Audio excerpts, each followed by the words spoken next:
Well, good afternoon, everybody. Welcome to this meeting of East Cambs District Council Planning Committee. First thing, not even item 1 on the agenda, is a fire safety notice, which Jane Webb will read out. Thank you, Chair. If the fire alarm sounds, can you please make your way out the building by the nearest available exit, which is the back staircase that you would have come up, or the fire escape at the back of the chamber. Please don't use the lifts, and the fire assembly point is at the front of the car park by the exit barrier. Thank you. Thank you. Can we have item 1, apologies and substitutions? Thank you, Chair. I've had apologies received from Councillor Holtzman, Councillor Christine Whelan and Councillor Wilson. And that's it. Okay, thank you very much. And have we got any substitutes for those? None received. Okay, thank you. Item number 2, declarations of interest. Members. Councillor Ambrose Smith. Can you turn your mic on? Wouldn't it? Yeah. As one of the local members for this report and a member of the Liverpool Town Council, I do approach the report application with an open mind. I'll be interested to hear what all of the colleagues have to say, and I will take part in the debate and vote. Okay, thank you. Okay, that's declaration of interest. Members of the public, some of you have been here many times and some of you haven't been many times. For the benefit of those of you who are new today, I'll just tell you what we're doing. My name's Bill Hunt, I'm the chairman, I'm an elected member. Along here, we have other elected members who will be, and my vice chair is an elected member, they will be listening to the arguments and making the decisions. The other people you see here are officers who help us in one way or another, either to record what's said or the legalities of one or two things and to present the applications. We welcome you here and we would, if it's still going on in 2 hours, I would plan to have roundabout at a convenient time, a comfort break. We have toilets out of that door, turn left, out of that door, straight on. You're welcome to help yourself there whenever you want. But I'd rather, if you're here to speak, you don't go out just before your turn's coming. But please go there. And if you feel that you need a comfort break, absolutely, then do let me know, but I'd rather you didn't. Okay, and I've got another notice here. On the 6th of December, we are changing our rules very slightly. At the moment, and it's a government change, at the moment, an applicant can have a second go. Your light's on, Christine. An applicant can have a second go. That will not, this is the last meeting where those rules will apply. So in future, the second go is a separate application. So I think that might affect the thinking of some applicants, but that is the case. We had a meeting, or we had a site visit this morning, which was at a bit at the last minute. It was the second item, number 5, and I'd just like to thank the officers who made this possible, because it was all a bit last minute, but I think it was worthwhile, and thank you to officers. Okay, we now move on to the meat of the meeting, which is item number 4. And can I have the officer's presentation, please? Thank you, Chair. And this is a hybrid application for full plan permission for 180 dwellings and outline plan permission for up to 217 dwellings. And that's all matter reserved except access, which will be approved as part of the full application. The full description is behind me on the slide.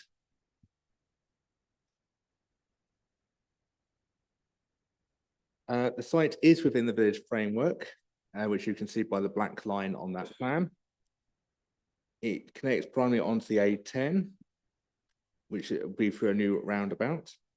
The site is opposite Littleport Community Primary School, And industrial parks are located to the north and south, and it is an allocated site within our adopted local plan. An aerial view of the site showing the industrial parks nearby, the housing and the schools, just to give members an overarching impression of the local area.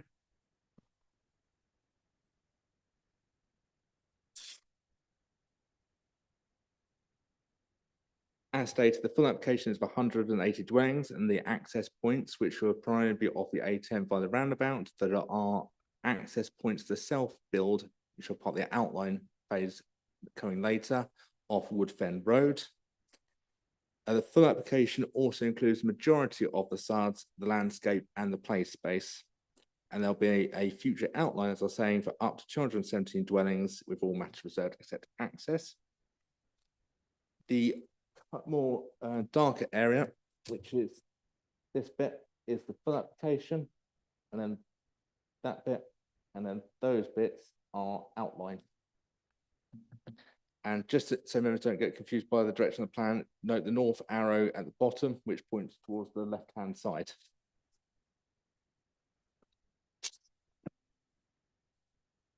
This is the proposed roundabout onto the A10, which will connect the site as it's the main vehicle access point. And it will be built prior to first occupation on site.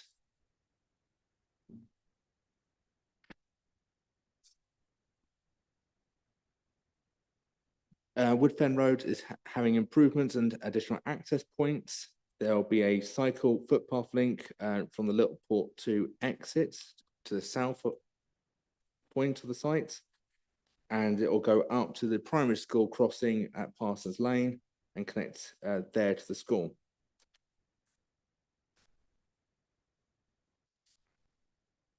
I won't take members through every house type, but I'm just giving members a selection. So I'll pause on both this slide and next, just so members have a chance to look at the house elevations.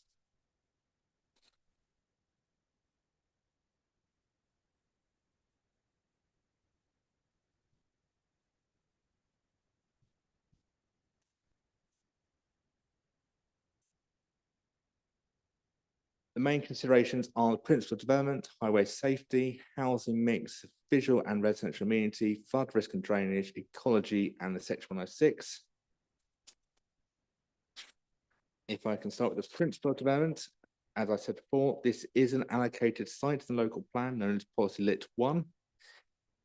It was allocated up to 7 hectares of employment, and while none is provided, the site proposal is an up to 7 hectares. It doesn't have a minimum being proposed. The proposal will also provide up to 147 additional dwellings above what was allocated. And the roundabout has been designed to allow for a fourth arm so that additional employment land could come forward in the future on the other side of the A10, but that would have to be determined later on its own merits.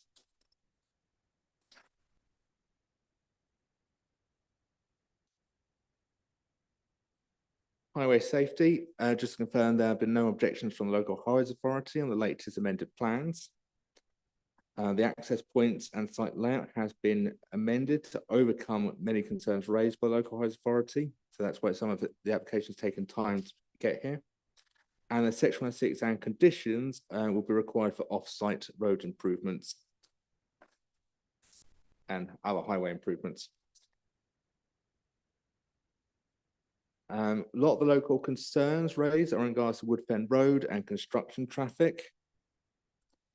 This is primarily because Woodfen Road, Wisbeach Road Junction, which is the street view image being shown there, is dangerous when you come out and you can't see to the right.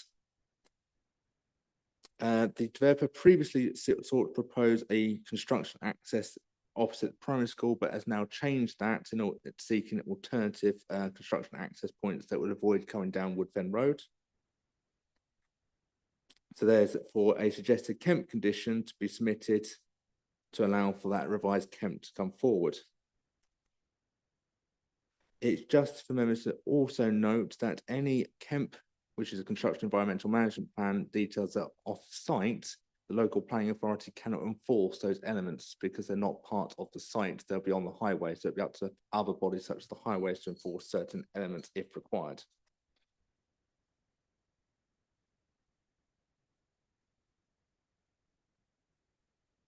The developer has amended their scheme in order to reflect concerns raised by this committee on other sites. So you can see there they have changed their housing mix from May to September.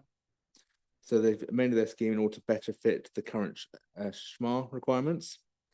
The housing mix is not quite compliant as there's still a few too many 4+ beds. But developer has gone a long way to rebalance the housing mix for the market houses on this site. And the proposal will need to include 5% self-built plots. I've also shown some floor plans, just to show how internal dwellings can be played around with in order to make space flexible. For instance, the top one, you can it could be a smaller property, same size property, but it could include a lounge or that can be converted to a bedroom. And then the developer has accommodated less bedrooms by making bedroom 1 bigger on this site. So it's just remember, members, housing mix is not just the bedrooms, but what floor space you're getting.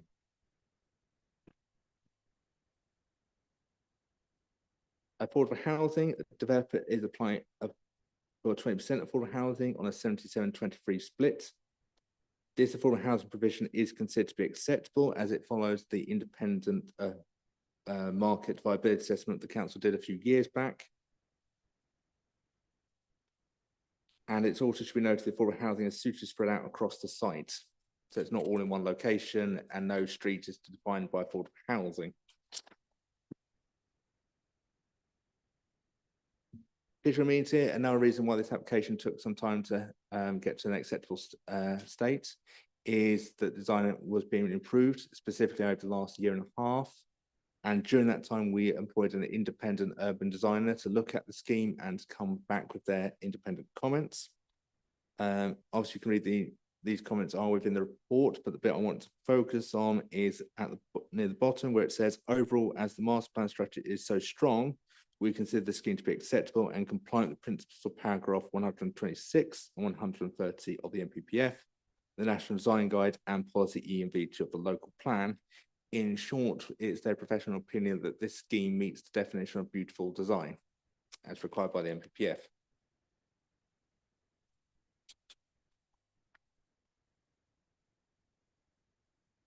The proposal is seeking to place a bunt and acoustic fence along the western boundary in order to reduce noise specifically from the A10. This will also help from some of the noise coming from the industrial park that's primarily for the A10 noise. Currently, only one dwelling is required to have mechanical ventilation in the outline phase. This is indicative only, and that may be able to be removed at later stage. Or there might be a couple more dwellings that might need mechanical ventilation in the future. But currently, only one is being shown needing that mechanical ventilation. The recommended conditions from environmental health have been added to my recommendation in order to make sure that residential community is protected throughout the development, both existing and future residents.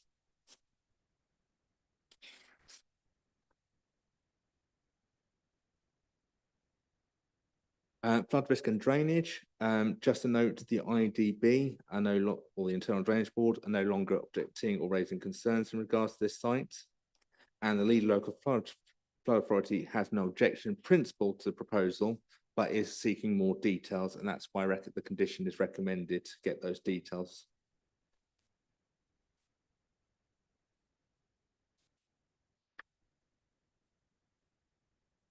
In regards to ecology, developer has worked with the Wildlife Trust for some years now in order to provide a high level amount of biodiversity both on-site and a contribution to provide it off-site as well, in order to roughly meet that 10% biodiversity net gain. It should first be noted there is no national requirement currently for a developer to provide 10% biodiversity net gain, as this is still going through the parliamentary process. However, our council's senior ecologist, who is a new position this year, has stated that the data may not be as accurate as been put forward. And while it would be unreasonable to refuse, in my view, members may not want to give it any positive weight, given there's a conflict between different ecologists.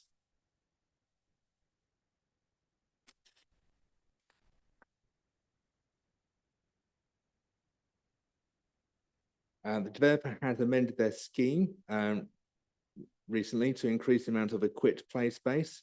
They provided an additional equipped play area in here opposite the primary school, which changed from informal open space previously, in order to better meet the needs of the proposed residents on their site.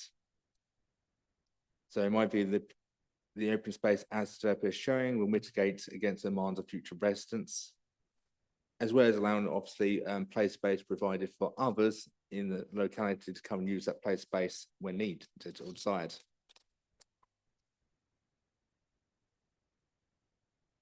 Section 106 and SIL, the legal agreement is still being drawn up, so it's not yet finalised. However, it's detailing affordable housing, open space, sustainable drainage systems, wheelie bin contributions, self-build, the off-site biodiversity contribution, library contributions, the bus stop service contributions, and highways contributions. County Council are seeking Littleport schools to get funding. However, this is on our SIL list, so it's already developer will be paying SIL money in order to improve those schools, and it's not reasonable, in my view, to basically ask them to pay twice to improve the same schools. So it'd be for the County Council to request SIL money in order to improve the schools for extensions or alterations to accommodate the additional children.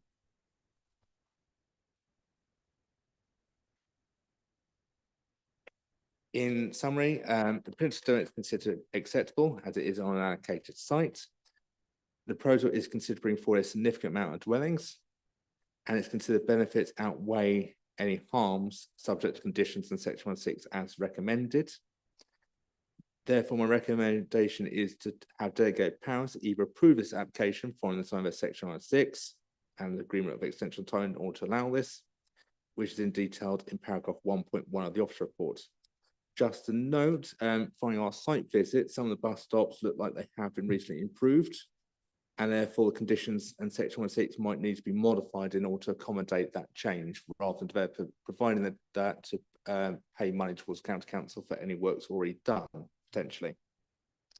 I'm obviously happy to answer questions later on if members have any questions. Thank you, Andrew. We now got the applicant, Jake Lambert, the planning agent, and Louise Simmons as the representative of the applicant. Would you come up, please? You've got 5 minutes between you, and an amber light will come on at 4 minutes. I think you've probably both experienced this before, so start when you're ready. Good afternoon, and thank you, Chair, Vice Chair and members for providing us with the opportunity to speak to you today. By way of introduction, my name is Louise Simmons, and I'm the planning lead for Barratt and David Wilson Homes in Cambridgeshire. I hope that many of you will be familiar with our product, but I wanted to spend just some time setting out our approach and commitment to delivering this allocation before handing over to Jacob Bidwells to discuss the planning merits of the site in more detail. BDW have been building homes since 1958, and we're incredibly proud of our industry-leading reputation for quality and innovation. Our commitment to the highest standards of design and construction has enabled us to achieve House Builders Federation 5-star status for 14 consecutive years, meaning that over 90% of our customers would recommend us. It's this quality that we want to bring to Littleport. We've worked very hard to shape the proposals before you today, which we believe will ensure that the development will be a truly great place to live. The scheme has changed extensively since its inception, following the feedback and comments made by officers, which we thank, and involving extensive discussions with the Council's external urban design consultant, whom we've worked closely with to amend the overall scheme. We're proud of what we put before you today, which will deliver up to 397 quality new homes in a range of sizes to meet the needs of local people. This includes 20 self-build plots and 79 affordable homes. All of our affordable homes will meet nationally described space standards, and all bar the first floor maisonettes will meet lifetime home standards. These homes will be delivered in a range of character areas to ensure a varied and high quality of design, In particular, our house type designs have changed considerably, with elevational enhancements and fenestration changes made to achieve the highest standard of design with the development, and which we now believe are supported by the council's urban designer. The scheme will deliver a significant amount of public open space, far in excess of the local plan standard.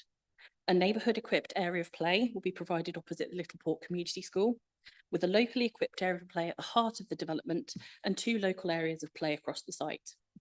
We've not yet had these designed, as we're keen to seek the views of key local stakeholders to ensure that the equipment meets the needs of the community as best as possible.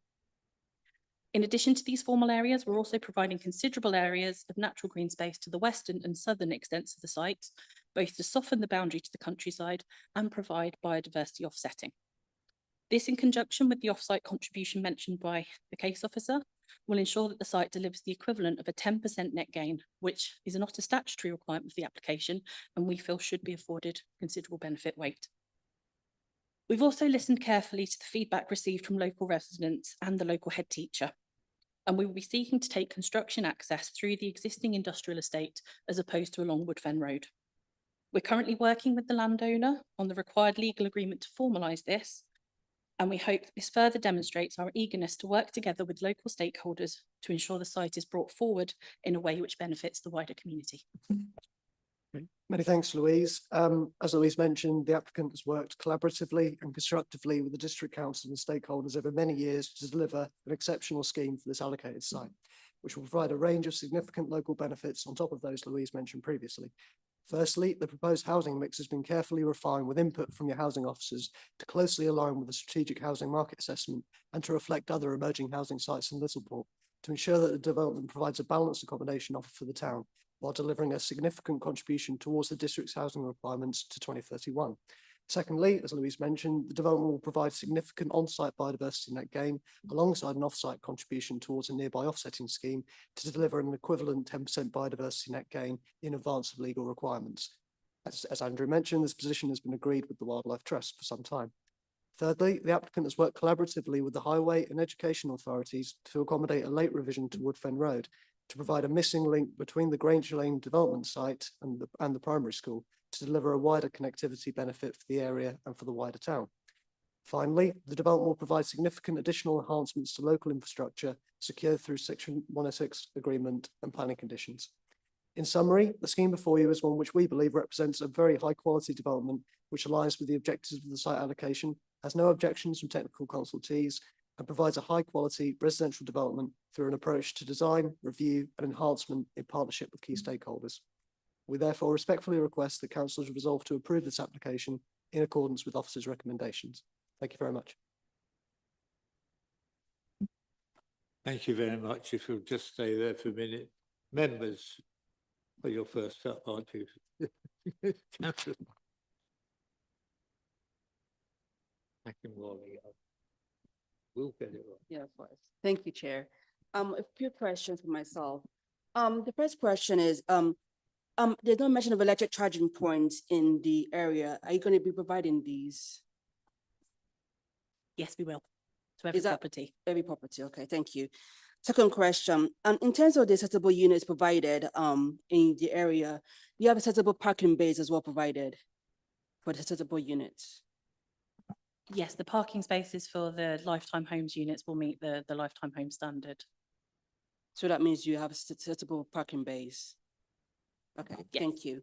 The third question, in terms of the accessible units, I think you got about 37 units within the area. There seems to be comments about the lack of bedrooms on the ground floor, making it not accessible for people who need the bedroom on the ground floor. Can you comment on that, please? Yes, I'd be happy to. So the affordable units that we've got, bar the first floor maisonettes, all meet building regulations part M42, which means they are lifetime homes, which means they are adaptable for future use to serve people throughout their lifetime. So they will be able to then convert those units to provide a lift up to those first floor, and that's the way they're designed. So we do meet that building regulations category 2 status. Thank you. And do they have wet rooms as well? Wet rooms, those units, do they have wet rooms? They have the ability to make sure that they're fully accessible bathrooms through conversion at a later stage, yes. Thank you. And another question, in terms of the comments by the urban designer, he mentioned comments on the Wolford house types not being supported as well as certain plots on the Holden house types. Can you comment on that, please? Yes, we've worked extensively with the council's officers and urban design team, and we've made numerous changes to both the layout and the house type designs. We feel that the scheme before you is of a high quality, and I think that that is overall summarised by the urban designer's comments who raised no overall objection. And we would welcome that hopefully you will agree with that. So in regards to those house types, because I didn't see any positive light on those house types, I still going ahead with those house types? Regarding the Wilford and the Howden, certain plots on the Howden as well. It says not supported, the Wilford house type. I can't confirm exactly which house types we've got still within the layout. I think, Andrew, if you wouldn't mind clarifying that, please, because the accommodation schedule has changed considerably since the application. So I don't believe we're providing any of those house types that the urban designer was unhappy with. But I will ask Andrew to clarify if that's okay. Sorry.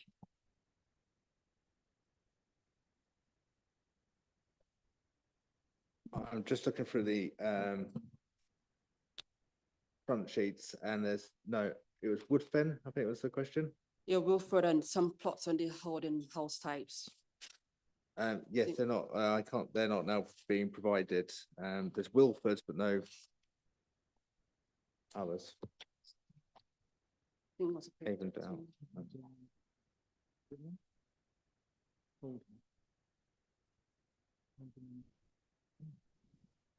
Holden's still been provided. Which one? Yeah, Avondale still provided, Holden still on the scheme.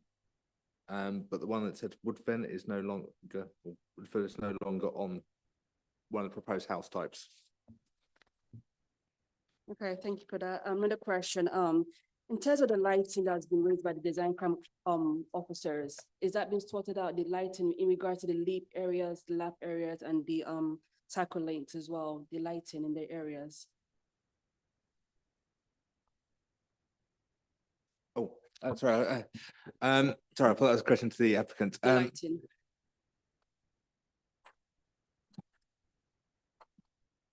The lighting, I believe, has been conditioned by the officer in one of the recommended conditions. We're committed to providing lighting where it's needed, and we work with the police and the officers to ensure that where is necessary will be lit. Thank you. Another question, apologies for the many questions. In terms of the play areas, I've taken into consideration the accessibility for kids with disabilities as well as kids with sensory needs. Yes, we're very keen to ensure that everybody can use the play areas that we provide, and that's why we're keen to seek the views of the school, the town council officers and the open space team to make sure that the play equipment we put in meets the needs of the residents that we hope will live here, but also the rest of the wider community of Littleport. So I'm including referring those. to like kids with disabilities as well. Is that because I didn't see that in the condition? It says play areas, but it doesn't actually particularly say accessible play areas for kids with disabilities. We're happy to commit to that, and if you would like to see that as a revision to the condition, we would be fully supportive of that and happy with that. We want to make sure that the play equipment meets all the needs of a wide range of residents, including those with physical and learning disabilities. Fine, thank you, that's it. Councillor Goodell. Thank you, Chair. Just a couple of questions. We're putting in for 180 in phase 1 and 217 dwellings in phase 2, yes? So why has the matrix got 144 and 154? The matrix is just private units, so it does only is this the matrix you're referring to in page 84? Yes. That's only the private units. So it doesn't include the affordables or the self-builds. Okay, so that's for the private dwellings. For the overall then, is that on page 101, 26% 2-bedroom, 39% 3-bedroom, 35% 4+? No, that's for the private units, and then the affordable units, the the mix for phase one for the full element has already been set, and the council's housing officer is happy with that. And then for phase two, we'll do the same. We'll work with the council's housing team to ensure that the affordable housing mix in phase two meets the need for the local area. Okay. And is there any reason why we've gone over the SHMA for 4+ bedrooms and only to the minimum on 2-bed? Essentially, we need to ensure that this development is viable, and we therefore need to up the 4 beds ever so slightly. We've tried very hard to make sure that it's more SHMA compliant than the original scheme that we submitted, and we feel that this is in line with other recent approvals that yourselves as a committee have made in terms of accepting a housing mix. So we feel that this is the right mix for the site, and we stand by it.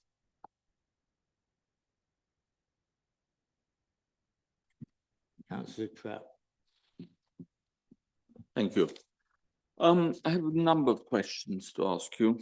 Following on from Councillor Akinwale about EV charging, will those be, the charging will be directly to these house owners' unit, will it? Yes, to ensure that we're compliant with the new building regulations, part 2021. So they okay. will be for each. So they individual will be property. charged by on their own meter. Yes, that's correct. Yes. Thank you very much. I wasn't quite sure about the plans and about cycle paths through that. Actually, before that, there's going to be one access point on the A10. Is there an access point on Woodfen Road as well? So there's 2 access points for vehicles on Woodfen Road, but they only serve the self-build plots. So they will only serve small private cul-de-sacs for the self-build plots. And then there is a foot and cycle connection onto Woodfen Road that we will be providing as well. Okay, so almost all the traffic will have to go to the A10 roundabout. That's correct, yes. Okay. The cycle paths. It's quite a big development, this, isn't it? And it's quite near Ely, so one expects people to cycle for some. There is reading the notes, it looks like the Woodfen Road now has a cycle and pedestrian track route as well. Is there any possibility of having some cycle paths in the development which are perhaps outside of the road? Because you're going to get quite a few residents going down that main road. Are they going to be conflicting with cyclists as well, or cyclists trying to cross that main road?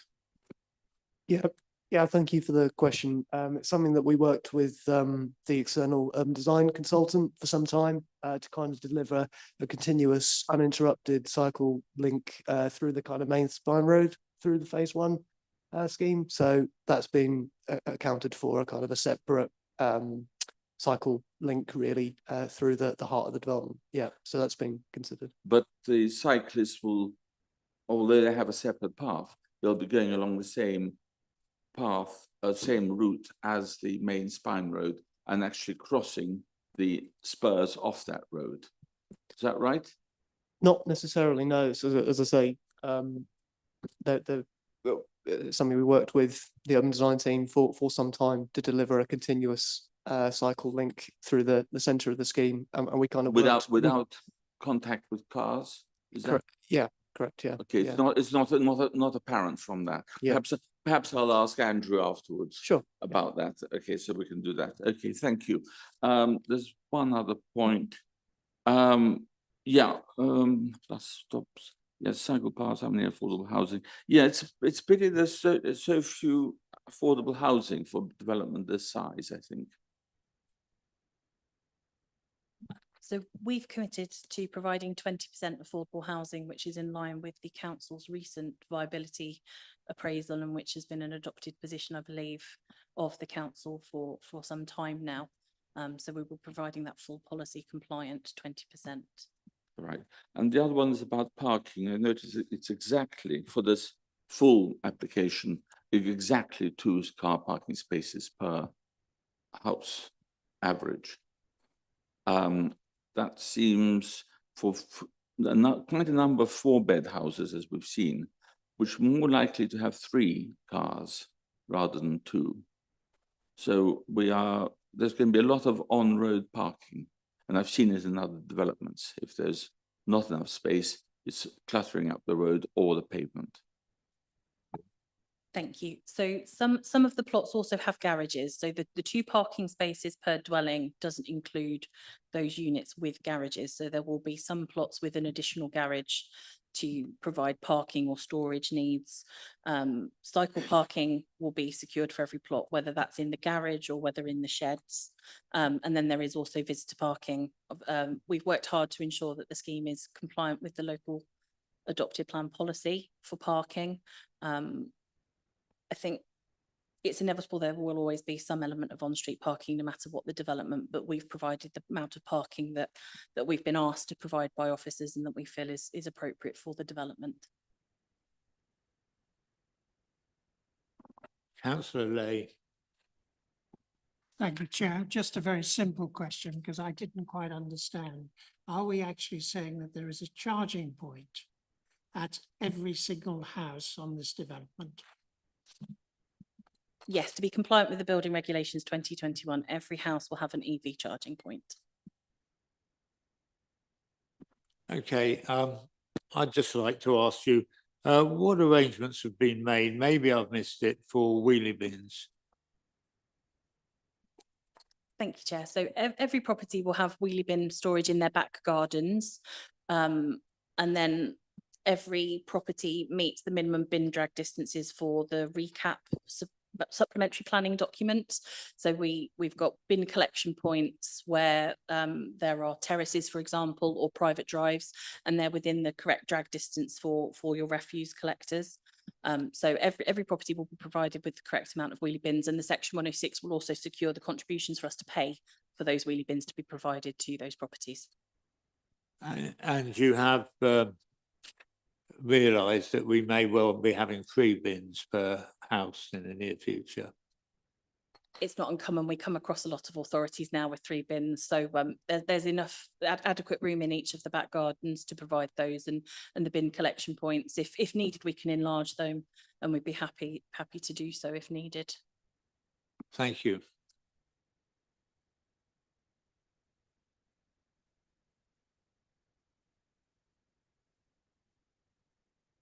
Thank you, Chair. It's a very simple question.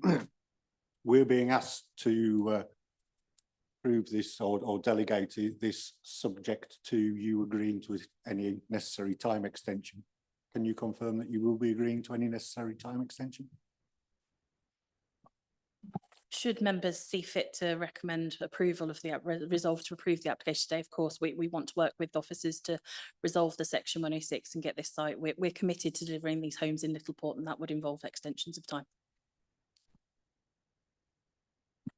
Okay, thank you very much indeed. Andrew, have you got any comments you'd like to make, having heard what you've heard? No direct comments, but I can go through things like cycle parking and all that sort of stuff now if you want me to, because I know that's a question that's coming to me. Well, I think we'll wait and we'll move on to the questions to you. Yeah. So members, questions to the officer. Councillor Lay. It may be our policy as a council to allow Littleport to only have 20% of affordable housing. But you know, we have 1,000 people on the waiting list for homes. And although I'm pleased to see that the majority of this 20% is going to be rented houses, how do we as a council make the decision that 20% is acceptable when really we need very much more? Affordable housing, yes, we need more affordable housing to be provided in the district. There is a shortfall of affordable housing. However, the council did its own viability assessment some years back, which showed that in places such as Littleport, it's highly unlikely 30% affordable housing would be viable. So on that basis, the developer is complying with the council's own viability report that says it's only going to be a viable scheme if 20% affordable housing was provided. if we didn't have that independent, our own viability report, that usually comes to a developer to provide their own, which means they would go back and find their own viability, which may be potentially even less than 20% affordable housing on certain sites. So here, the developer has relied on the council's viability report to say that only 20% could come forward on this site. And that is in accordance with the council's own policy. Yes, come back again, councillor Lane. I just want to know how long ago that report was put together and perhaps by whom? It was 2019, it came forward, so obviously it's becoming a more outdated report. However, all the discussions with this developer, given its age, would have been on the basis of that report. So going forward, might need to be reviewed as a council of how outdated that report might be. But for this developer, it would be unreasonable not to expect them to follow the council's own viability assessment. Thank you. Councillor Trapp. I have a number of questions, Andrew. I regret. No, I don't regret. Actually, psychopaths. You're going to tell me about psychopaths. Let me just find a good plan to try and show you. So first one, this is the Woodfen Road cycle path, which I Yes. think you've already And seen. north is upwards, is it? North is upwards on this Yeah, one. Yeah. So it connects, so there's an exit from Littleport to here with the developer giving money for a cycle link to get onto Woodfen Road to this council. Yeah. And the developer's running a cycle link all the way up Woodfen Road. And it continues on this one to get to the primary school entrance. And then goes up. That's as far as it goes there and then up there. So that's the developer finding it across the entire frontage of their own site on Woodfen Road. If I can just go here. So that cycle lane you're seeing is along here. The developer is also providing a cycle / footpath along this southern boundary and then goes past the drainage systems across the Spine Road and continues up past the Buns with connection points into the future outline phases. You then have a cycle link also being provided down the Spine Road. And as it goes up, it goes on away from the road where you can get street trees next to the road.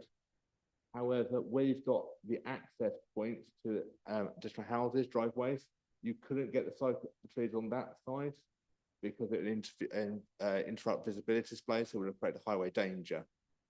So cycle path adjacent road in that location, and then it moves away from the road, and then it's not interrupted again until you get to the crossing up here, and then it continues off the highway, and then goes back onto the Woodfen Road point that goes all the way back down. So there's no cycle paths beyond the actual site itself. No, all the cycle paths are within the site. Right. Okay. The other thing is you are crossing down at the bottom there, or this the bottom as we see it. Okay. Like maps used to be in the old days with the east up to the north. I'm glad you're are keeping up with that old custom. That cycle path crosses the Spine Road. Would it not be good to put a tunnel in there at the same time, rather because it has to cross that? Majority of cars are going to be.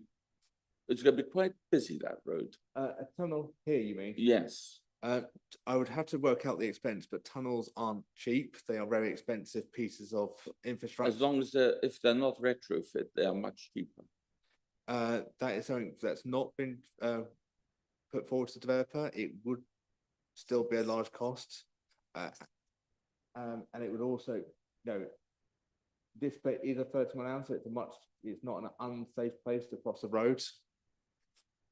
Well, there will be some level of conflict, but it wouldn't be dangerous to cross.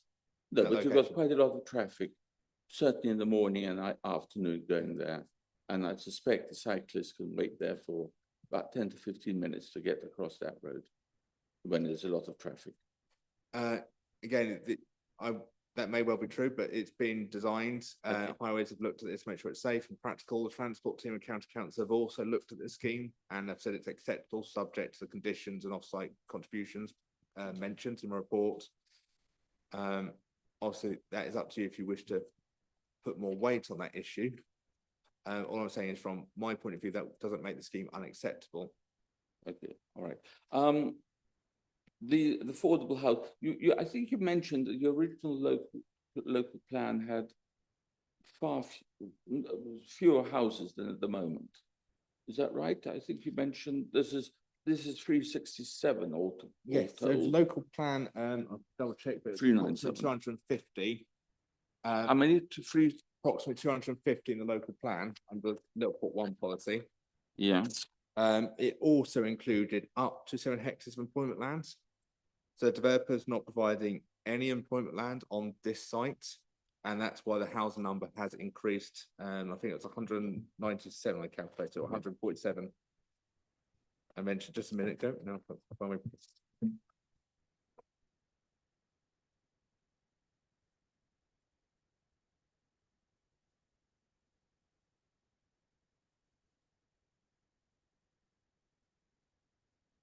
additional 147 dwellings able to be Right. provided on this site. because of the lack of the not using Not, industrial. yeah, not providing employment land on this Okay, site. fine. I wouldn't say Uh, it's a lack of because it is an up to, there is no minimum developer has to provide. Yes, okay, I'm not sure about the affordable housing. I mean, I actually had a quick look on Rightmove about for housing. I believe the reason that one has a lower affordable housing ratio in Littleport is because houses may be cheaper there. But I didn't actually, on Rightmove, it's not, it's slightly cheaper, but not significantly cheaper. So I think levels of housing, the values have crept up in Littleport now. All I say, as I was, Compared to Ely, for Yeah. instance. And I'm looking at similar houses and they are, comparable now. So it may be outdated, that 2019 social. it may well be that report's becoming more outdated as time goes on. It just, members got to be careful because obviously this developer has worked with the council over 3 years. It would have had land evaluations done and set a price for the site based on the viability at that time. It might be unreasonable to change it now. But maybe something to look for in the future. But yes, I think if a new scheme was coming in of this size, you'll probably be asking for a viability report if they weren't providing 30% affordable housing. Okay, and the other one I ask is about bus stops. Is there a bus going anywhere near this development? Let me try and find a wider site. That might be the best one. So there is a bus stop there on Gilbert Road. There's another bus stop opposite the cemetery, and I'm forgetting all the bus stops, but there's also another one down there.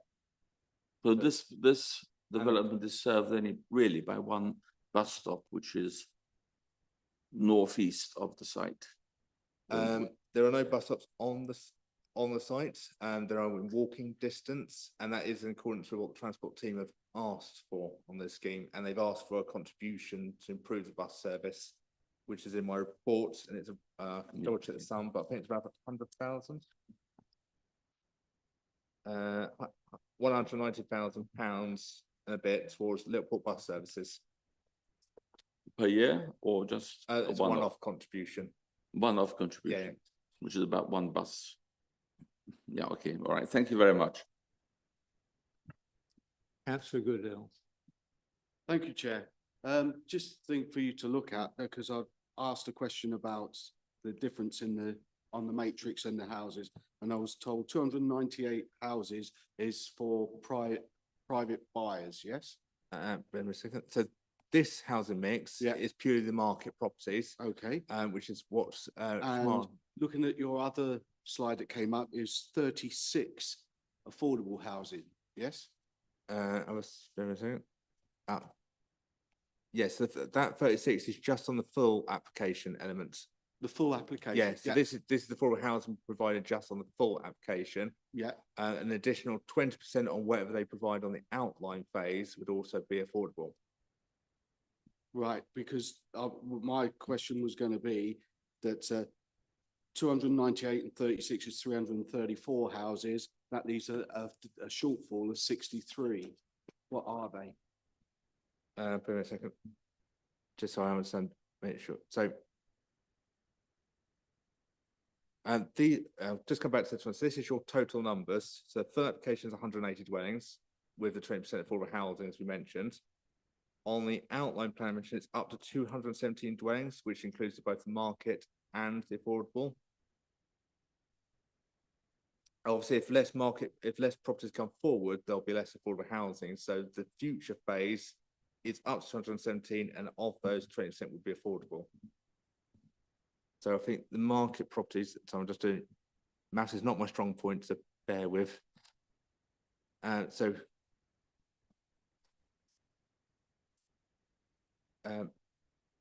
they're included in the market. So yeah, so any self-built properties, just to remind everyone, it is included in those numbers.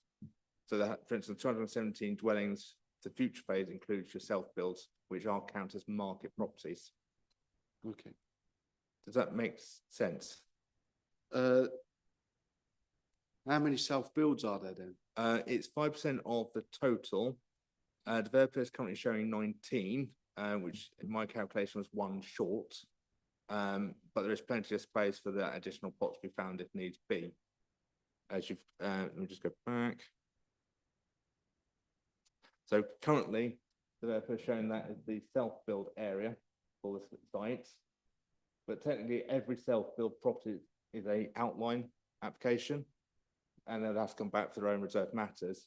So if you needed the additional one, depending on your final numbers, there is obviously plenty of other lands that you could find that one plot to put it on. Okay. Councillor Trapp. One further question to Andrew. 725 on page 84 says there's 36 affordable dwellings. And on the bottom, that's on top of that paragraph. The bottom of the paragraph, it says the affordable housing mix provides 26 rented units and 9 shared. That makes it 35 affordable dwellings. There's one missing somewhere. That might be a typo, or I've done a wrong calculation.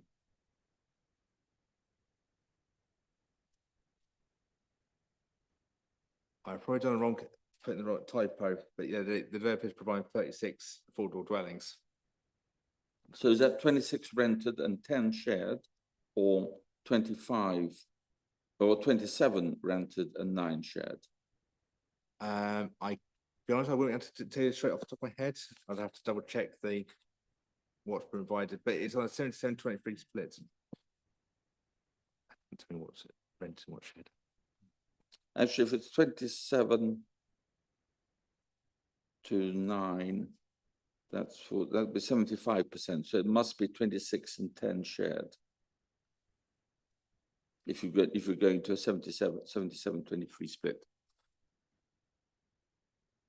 Sorry, yeah, so it would I would imagine it will be that the additional one would be a rented unit, because obviously it has to be 77% rented and 23% shared ownership to make the sums work. No, but because if it's 27 and 9, it's 3 to 1, which is 75 to 25.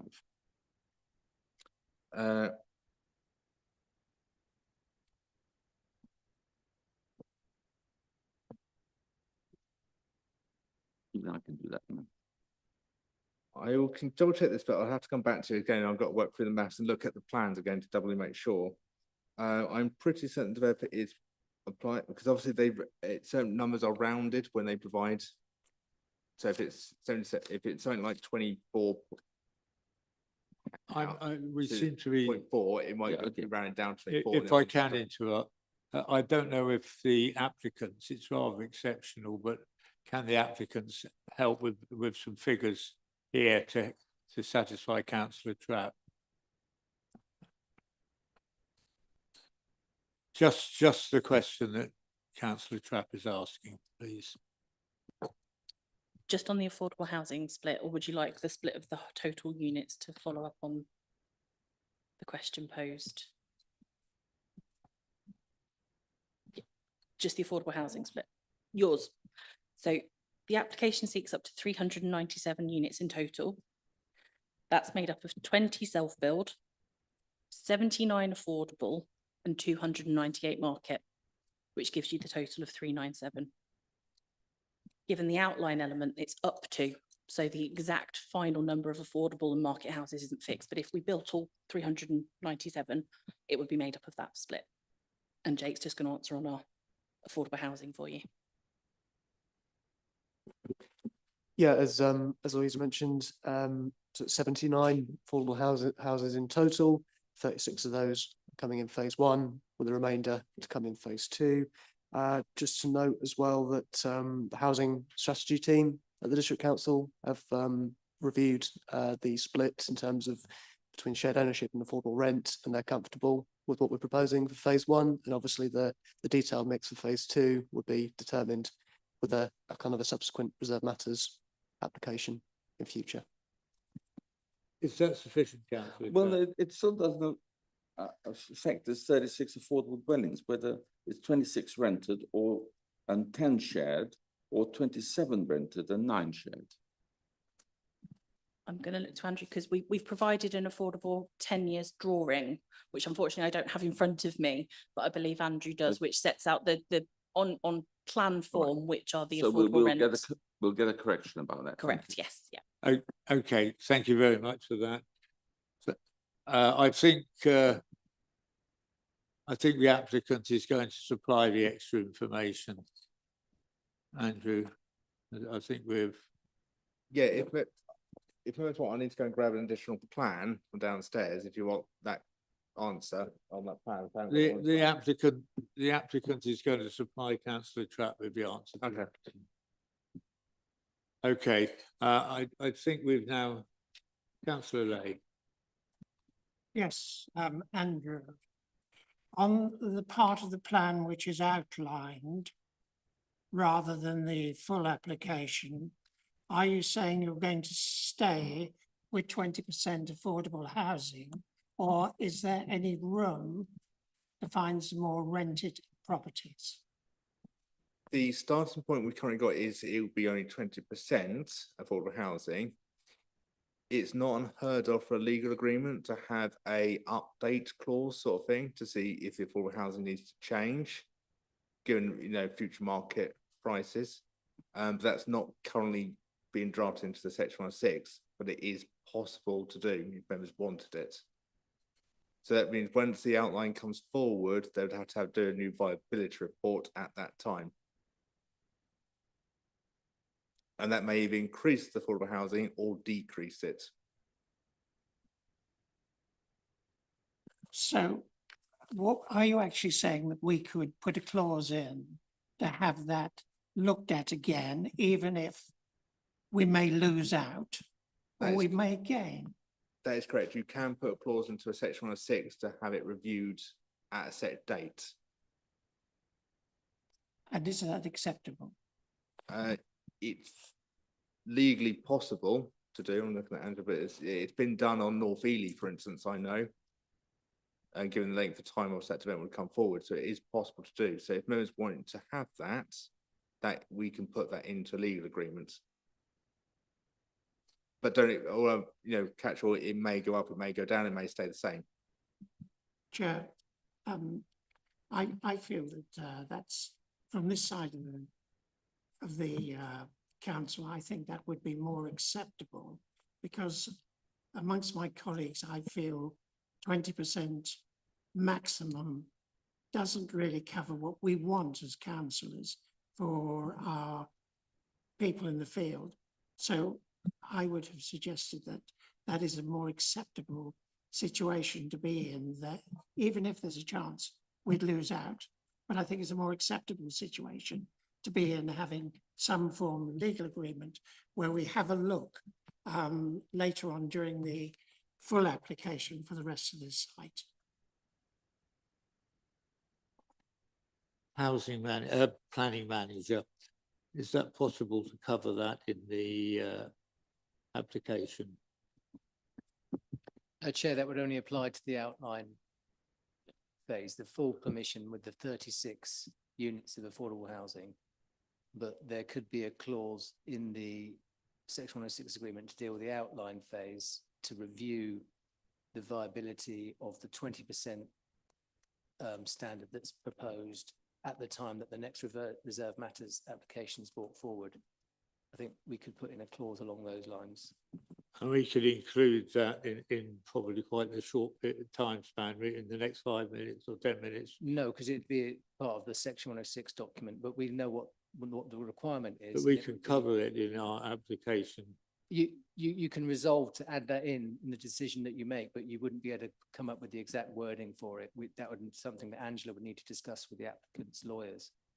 Okay, so when we get to the vote, It would be like a headline note that it'd be like a delegation to include a viability review mechanism for prior to the reserve matters application on the outline stage. keep that in your Yeah. head and we will come back Okay, to it fine. in the next few minutes. Right. There were just a couple of questions for me, Andrew. Am I right in assuming that if we were to give approval to this application today, then £126,107 would be paid to the county council, ring fence for the roundabout at the A10, the A10 and the A142? I'd have to take the exact figure, but yes, in principle. That's the figure, that's the figure yeah. from the, so that I'm right in my assumption of that. Yes, it would have to be spent on that specific piece of So it's infrastructure. ring fenced for that work. correct. Okay, that's fine. And the other thing is, can you tell me if in this application you've got a bund to be installed or built? Yes, there is a bund and acoustic fence along the boundary with the A10. And is that in perpetuity? Yes, that would be in perpetuity. Okay, that's fine. Thank you. Members, we now move on to the further question to the officer. Yeah, to the officer, yes. We Through try and you. live in a fair Yeah, no, just very society quickly. here, Councillor. It is assured that the roundabout will be done before any development starts, is that right? The roundabout is prior to first occupation.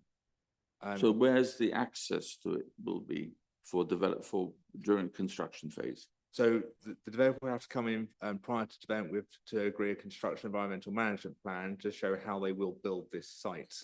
And as the developer mentioned earlier in their presentation, they're looking at an adjacent landowner to take the construction and traffic away from Woodfen Road to get into this site. Okay, thank you very. Right, we're now moving into debate, members. So it's your turn to have your say and what you think and maybe indicate which way you're seeing the result. Councillor Goodell. Thank you, Chair. I'm just absolutely hopeless here. Councillor Akinmali, please, Thank you, Chair. take your time. You're owed a bit. Okay, thank you, Chair. And just in terms, going back to one of the questions I asked earlier, is it possible to amend an existing condition? I think it's condition 31 in terms of the play areas to make in black and white to also ensure the play areas are, what's the word called, accessible for kids with disabilities. So let's make it in plain writing to condition 31 in terms of the play areas to make it a condition. Yes, obviously, members, these are recommended conditions. Obviously, you can amend additional wording. You can amend it just to ensure that the play areas they provide is accessible for kids with disabilities. Yes, well. I can't think of the exact wording off the top of my head, but I'm sure we can fit that into the condition wording. Yeah. And on those bases and what he mentioned as well, I'd like to approve the application. Thank you. Yes, to approve it on the conditions amended and added by Councillor Lay.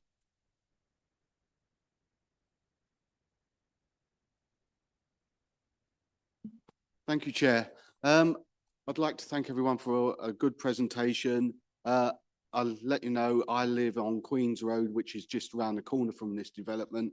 And I am happy for it to go ahead. Because it'll bring great amenities to the children to play and everything else. I'm happy to second the motion and to approval.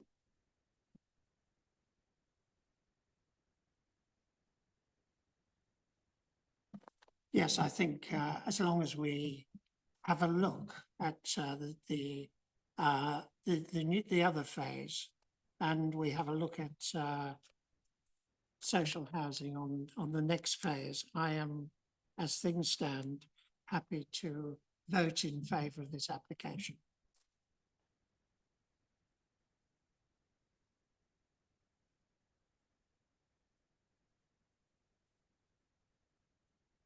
Thank you very much. It's gracious of you to allow me to say something. I'm not at all happy with this application, actually.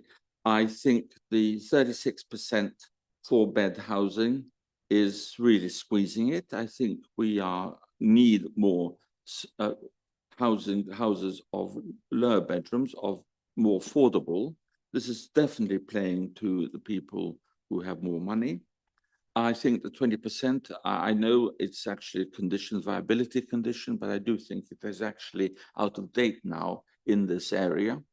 Admittedly, it was a cursory look. I looked at a number of properties, but it looked to me like they were of similar. And also, of course, the Ely houses were actually in Ely, which has, I think, probably, with due respect to the councillors from Littleport, probably has more amenities in Ely than it has in Littleport, although I know Littleport is gaining in amenity value.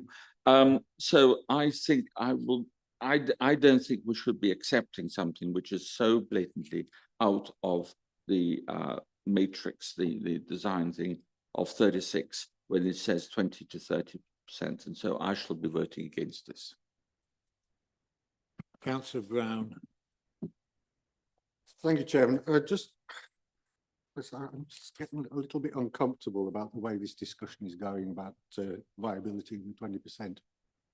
I really think we shouldn't be taking a piecemeal approach to each individual application that comes in and asking all the developers to provide their own viability assessment. I'd much rather that we took it away, and if it needs updating, we do it properly, so it is ours. I think we're in danger of putting unnecessary expense onto every application that's coming in, because we're going to be asking for a different viability assessment on every single application if we go down this route. I just lay that as a word of caution, because I'm just slightly uncomfortable that we're trying to do this on the hoof sort of thing. But as far as the recommendation is concerned, I fully support as written.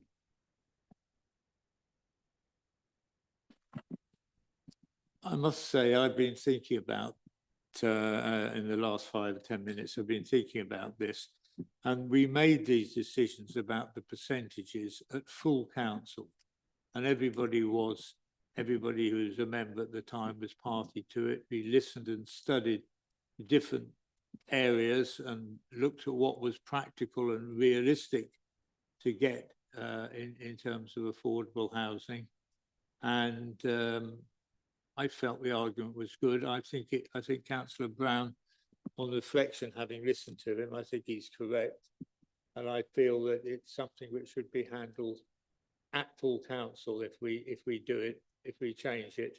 And today we should work within the rules and stick to where our policies take us. And if we want to alter our policies, and we want to, at the moment, we've got sort of a few comments about someone who's looked up on Google or something about the house prices. We need to be more scientific if we're going to change our policies. And so I would ask the proposer and the seconder to consider their comments they've made under the debate section. Councillor Lay. I don't disagree with you, Chair, that we should do this in full council. What we've actually asked to do today is not to make a decision on the other half of this application, not to say that we should have more than 20%. What we're actually doing is asking for it to be reconsidered at a later date. And if it's necessary for us to make a decision at full council, I think that's probably correct. But all we're actually asking for here is for a break in making the decision until we've actually had a look at it. So what we're not saying is that we won't approve the application. All we're really saying is that the 20% ought to be looked at at a later date. Now, if you're saying we ought to do this at full council, I wouldn't disagree with it. But all we're really saying at this point is that we should not make a decision based on 20%. We should leave that decision to be made at a later date. Thank you. And the comments of the planning manager on that. I think the discussion earlier was about, from my understanding, was to grant planning permission for the full first element, which contains 20% affordable housing, 36 units, and leave that there, don't touch that, and then seek a mechanism for a further viability review of the remainder of the site prior to the submission of the reserve matters, to see whether or not the 20% is still viable, or is it less viable or more viable, or can there be some more affordable housing above 20%? I think that's a reasonable approach. But I think members need to bear in mind this planning application is 3 years old. When it was submitted, it was the 2019 viability study was bang up to date, and they've been through the mill in trying to get to a point where the scheme's acceptable. They've dealt with all the consultees, the drainage, and all the technical matters. It's taken 3 years to get here. But given those two elements, I think we can all concede that the 2019 viability study is somewhat out of date. But bear in mind, you've got an outline for the latter phase. I don't think it would be unreasonable to put in that additional viability mechanism in the Section 106 agreement. So as we're talking now, Simon, we're talking about a possibility that we could pursue, which would be to give a straight approval of phase one, divide it into two, approve if that's what the members wish, phase one, and then phase two to approve it with your wording, or? So you'd resolve to grant planning permission. The recommendation is still subject to the completion of the legal agreement. And the legal agreement would have a very carefully worded clause in it to say that for the outline phase, in advance of any submission of a reserve matters application, the applicant will undertake a viability review process, which will be independently assessed to judge whether or not 20% is still is viable or is not viable, or whether there can be flex.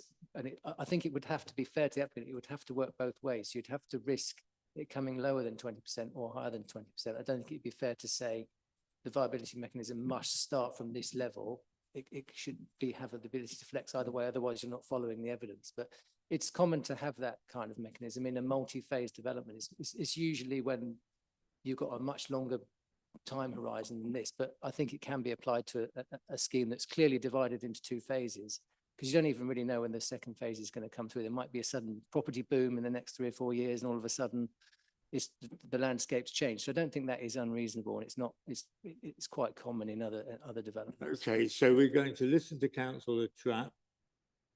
Thank you. Then we're going to try and get a resolution. My objection to the proposal, the application, was not due to the fact that it was 20%.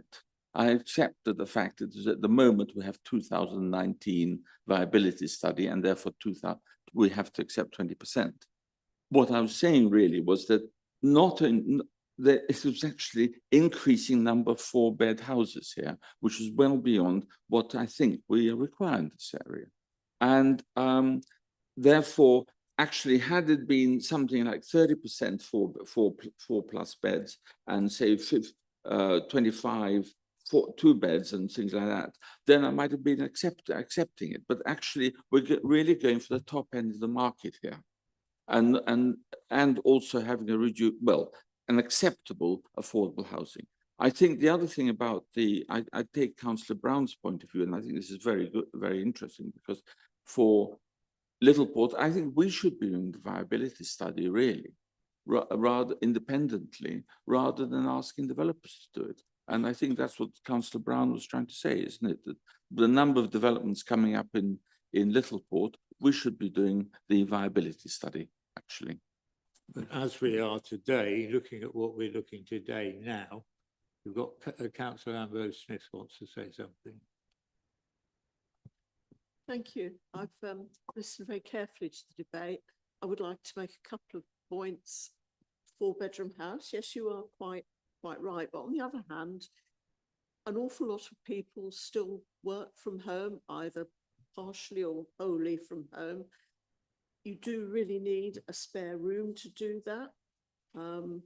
So that might be a consideration when someone is looking to purchase a particular size of home. This report does have a considerable amount of rental properties with its social housing, mixed tenure or private rentals.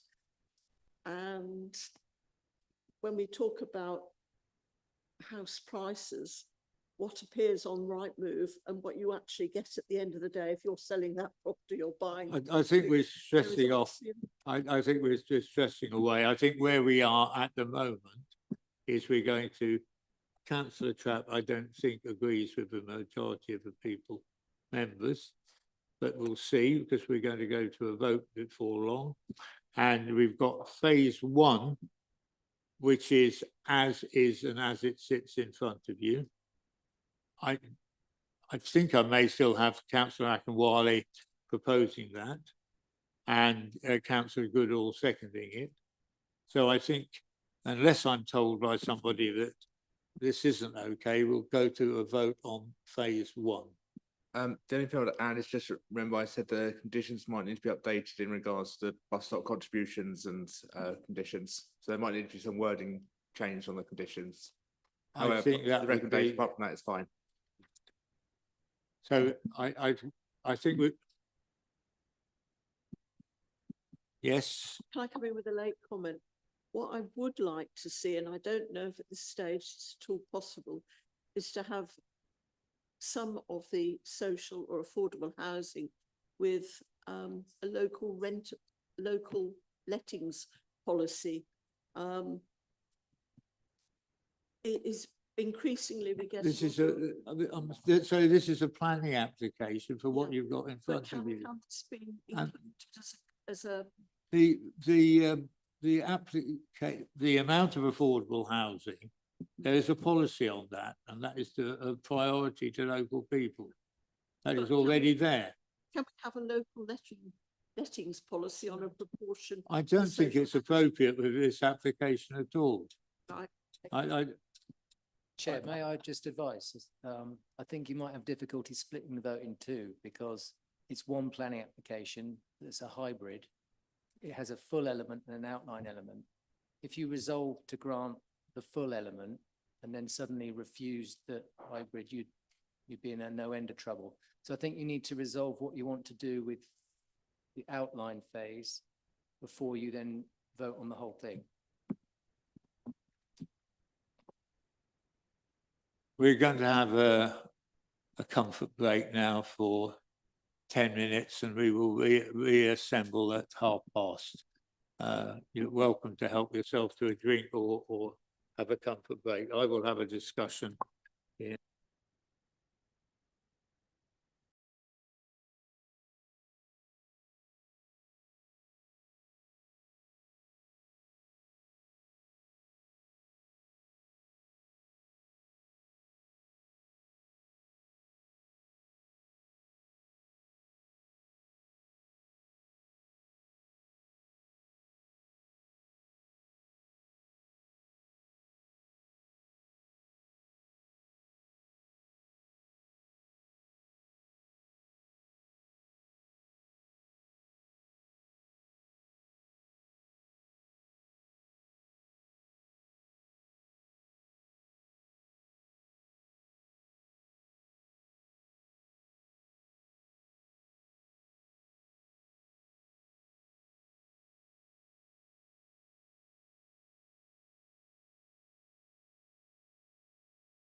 Hello, I think we're all back here. And I think we've got a resolution here. We are going to, the proposer and the seconder are happy to agree to this. This is to grant approval. They're going to vote in a few minutes to grant approval of the whole application, subject to delegated authority to the planning manager and director legal to modify condition 31 and the bus stop conditions, and to include a viability review mechanism in the 106 on the outline permission to determine the percentage of affordable housing for subsequent reserved matters only. Now, that's what's been suggested as an application. I also understand that everybody's in agreement with this. So I'm going to go to a vote and say, are those in favour? That has been proposed by Councillor Akinwale, and Councillor Goodall has seconded it. He has agreed to this changes. So will those in favour please raise their hand?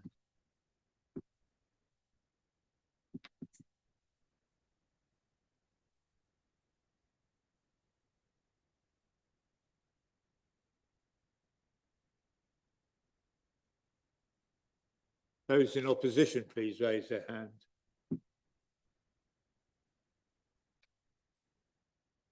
And there's no, that's it. So that's it, that's approved with 7-1. So if any of you only come for the first application, you may leave now. Yeah, by all means. And if you're in doubt about it, yeah.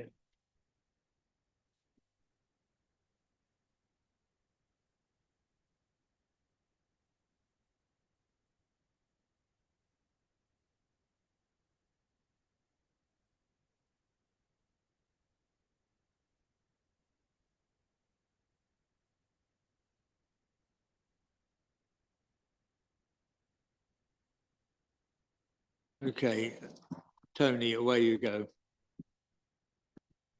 Thank you, Chair. Thank you, members. So the item I'm bringing to you is the Renewable Energy Park at Newmarket Road in Bottisham. The applicant is Six Oaks Renewable Energy Park Limited and the agent is Engina. There is a bit of an update in that it's been noticed that some of the conditions are in a different order to what's listed in the report, but obviously there's no change to the conditions. We just need to regularise the numbering. So, location plan. So this is where the site is. As you can see, we have the A11 here to the east, and to the north we have the A14, and to the south we have Wilbraham Road. The site is actually in 2 districts. So the solar farm itself is within East Cambs. However, this part of the site is actually within South Cambs. Here is an aerial view of the site.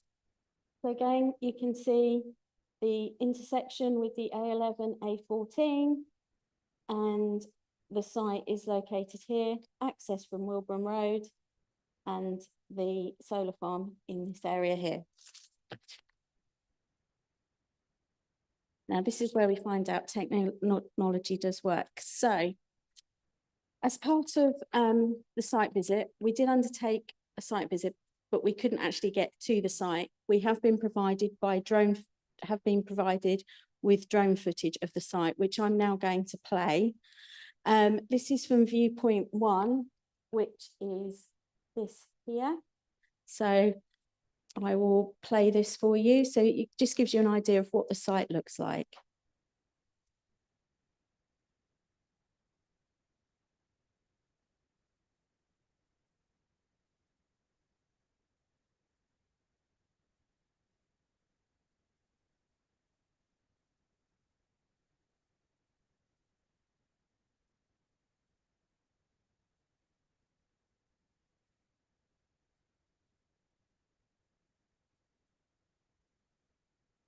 Okay, second.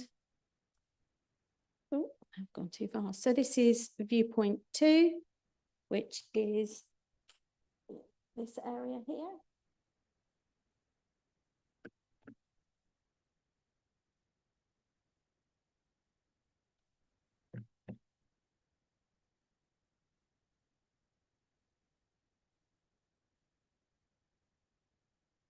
This is viewpoint 3. Oh, come on. We will play. And that is from this viewpoint here.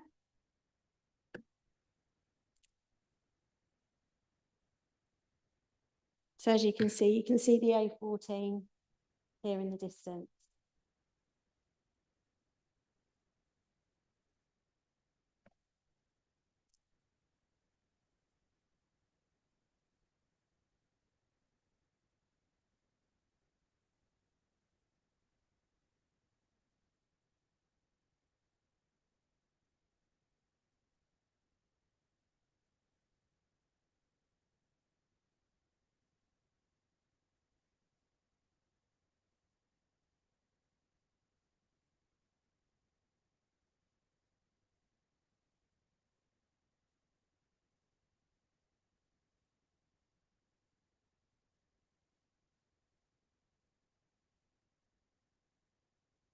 You can see the A11 just down there, although you can't really see it.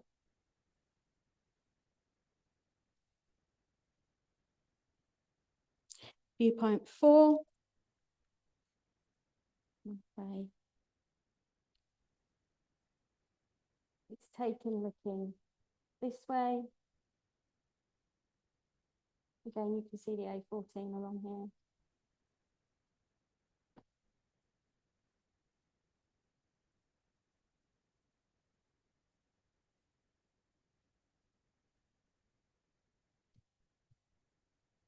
And the final one for you. This is taken in this direction here.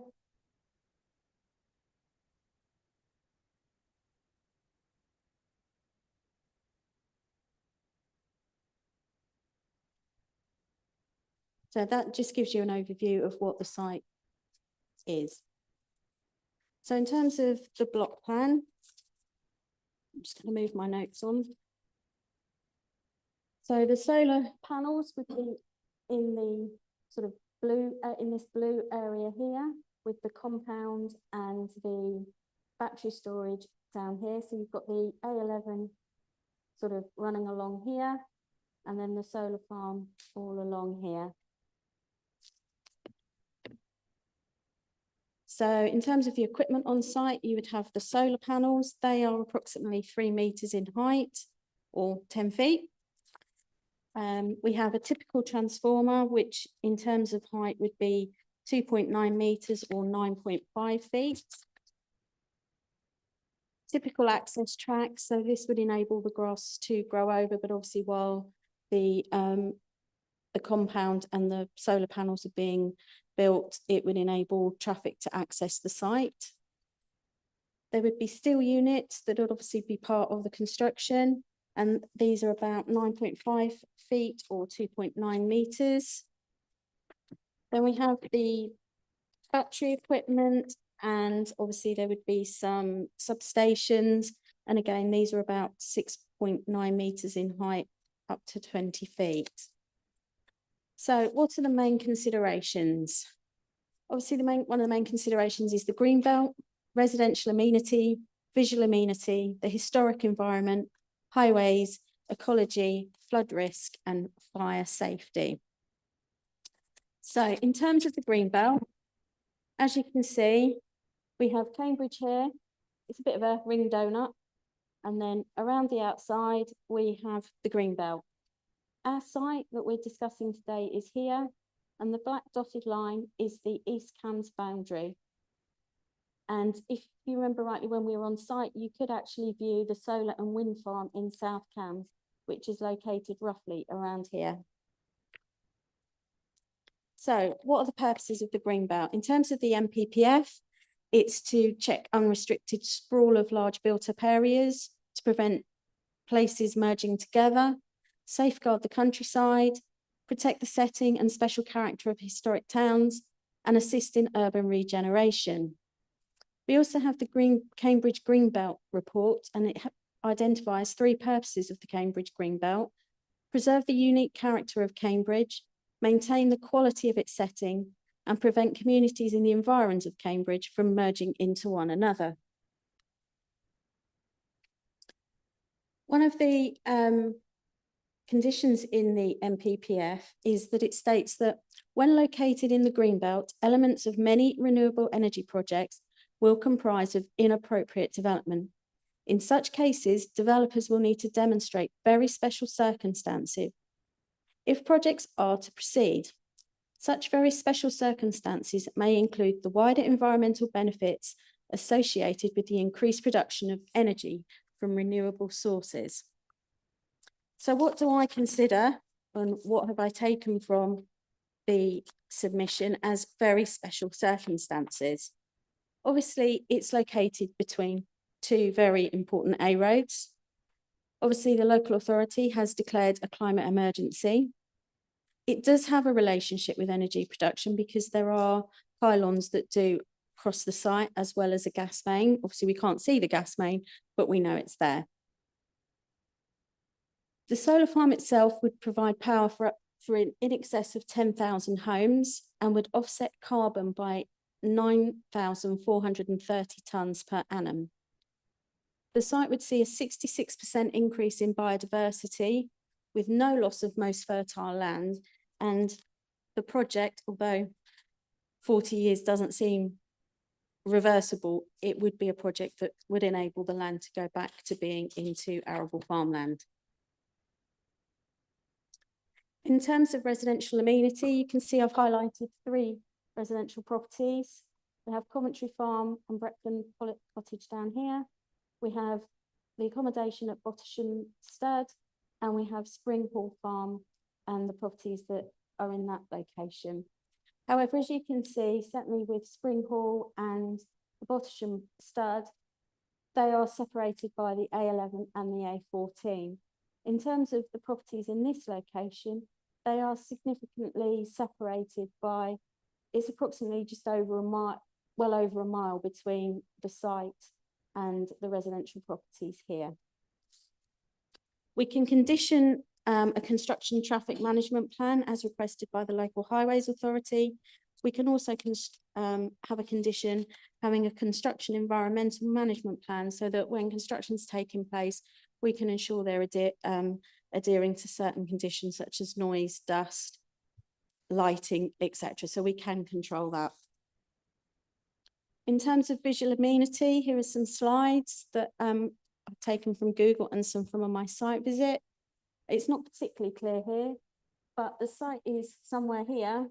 And here we have the solar farm and the wind farm that you can see in the South Cambs district. Again, on the A11 going north, the site is just beyond this mound here. So this is taken from the A14, driving south, looking to your left, and the site is somewhere over here. So these are my site visits. Yes, it was very snowy and very cold the first time I visited the site. And this is looking from where the compound would be sited, looking north. So you've got the A11 sort of beyond those trees here, and then you've got the A14 somewhere over there.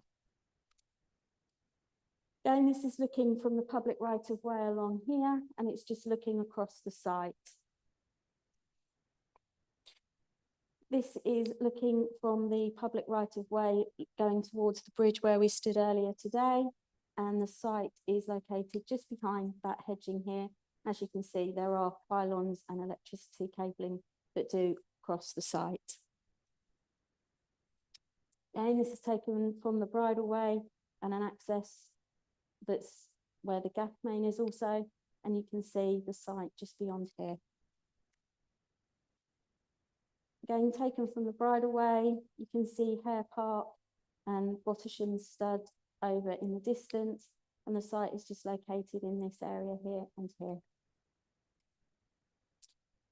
Again, looking towards the A11 now, the site is to your left. So in terms of the historic environment, it's only noted that there's one listed building in close proximity, which is Spring Hall, and this is the property here.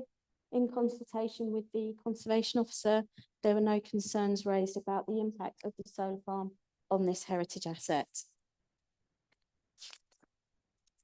So in terms of highways, this is the access that would take you up to the solar farm. There is a residential property in here. There is a condition that would require this to be widened, and that is at the request of the local highway authority, as well as a traffic management plan in the construction phases. Whilst I've got the conditions on the access, they would also have to be agreed by South Cambs. I've spoken to them today. They are aware that this is happening today and aware of the situation we are trying to determine the application. In terms of ecology, at the moment, that is where the compound would be, and you can see there'd be enhancements to the hedgerows, and this is to do with the biodiversity management. So here is the compound, and there would be skylarks. The fencing that would be used is stockpile, so that would essentially enable animals to traverse the site. So that wouldn't stop them walking or crossing the site. There's bird boxes, barn owl boxes, and there is also grassland mixed species to encourage other wildlife. In terms of flood risk, it's in flood zone 1, so the least likely to flood. In terms of whether we needed to do a sequential or exception test, as it's essential infrastructure, we were not required to do this. Following amendments, the local lead flood authority raised no objection, and any conditions that they've suggested can be appended to the decision notice. In terms of fire safety, and I know this is something that is of concern, I have worked with the fire service, and they are happy to have a condition on a fire safety plan. The local leader flood authority raised no objection to the condition, and neither did the Environment Agency. So in terms of, we can have a plan to deal with in the event of a fire, in terms of if the cooling systems to the batteries themselves didn't work. So in terms of the planning balance, the project would lead to an improvement in biodiversity. We consider that there are very special circumstances to allow a solar farm in the Greenbelt. And as I've said in my report and reference, there are a number of solar farms across the country that have been allowed in Greenbelt. And I have sort of given you those examples, and I'm giving you a sort of brief indication of why they were allowed. Obviously, it would produce enough energy for in excess of 10,000 homes and reduce carbon by in excess of 9,000 tonnes per annum. So on that basis, I am making a recommendation of approval. However, it's not as simple as we might think. Because it is considered inappropriate development in the Greenbelt, we are required to go to the to PINS, who will have 3 weeks to determine whether they accept our recommendation of approval, or they can also decide that it's going to be called in and we go to an inquiry.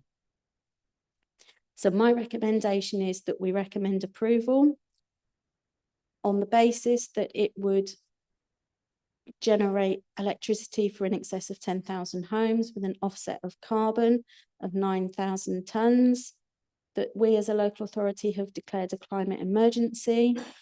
There are substantial environmental benefits which clearly outweigh the harm to the Greenbelt. And on that basis, I made the recommendation approval, but obviously that has to be agreed subject to PINS. Thank you. Thank you very much. Now I've got Richard Barker, to speak, if you'd like to come up, and you've got 4 colleagues with you. If they'd, I can only see 3 chairs at the moment, but if you'd like to all come up, then you'd be very welcome to.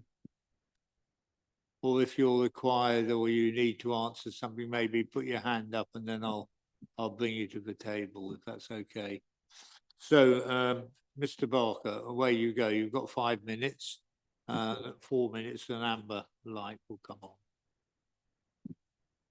Thank you, Chair, members. Good afternoon, and thank you for the opportunity to speak today.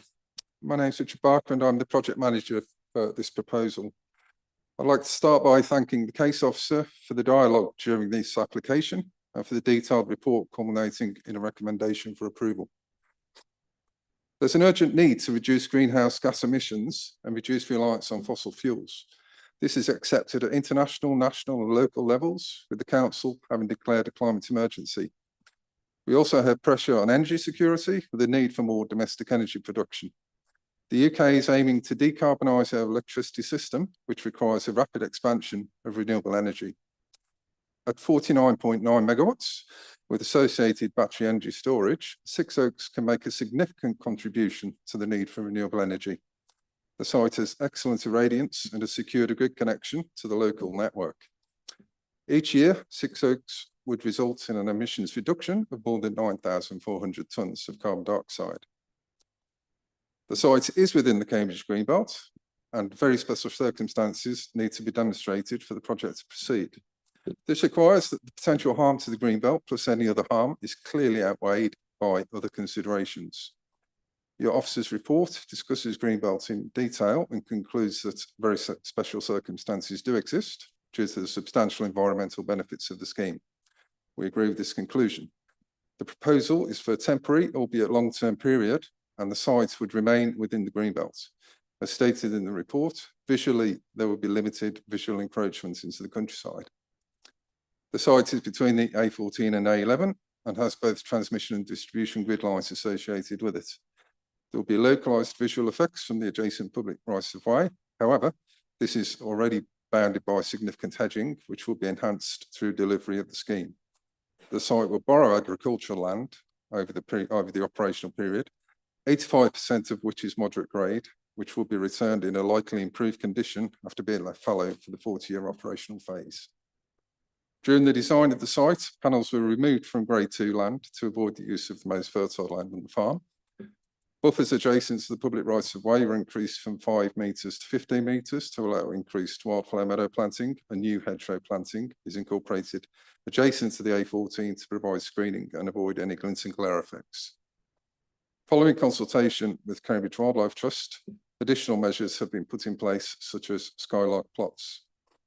The improvements to biodiversity include 1.1 kilometres of new hedgerow planting, 2.5 kilometres of hedgerow restoration, species-rich wildflower and grassland planting between the rows of solar panels, and in the 15-metre buffer between the Heathrow public rights of way and the solar farm, areas of grassland set aside for ground nesting birds.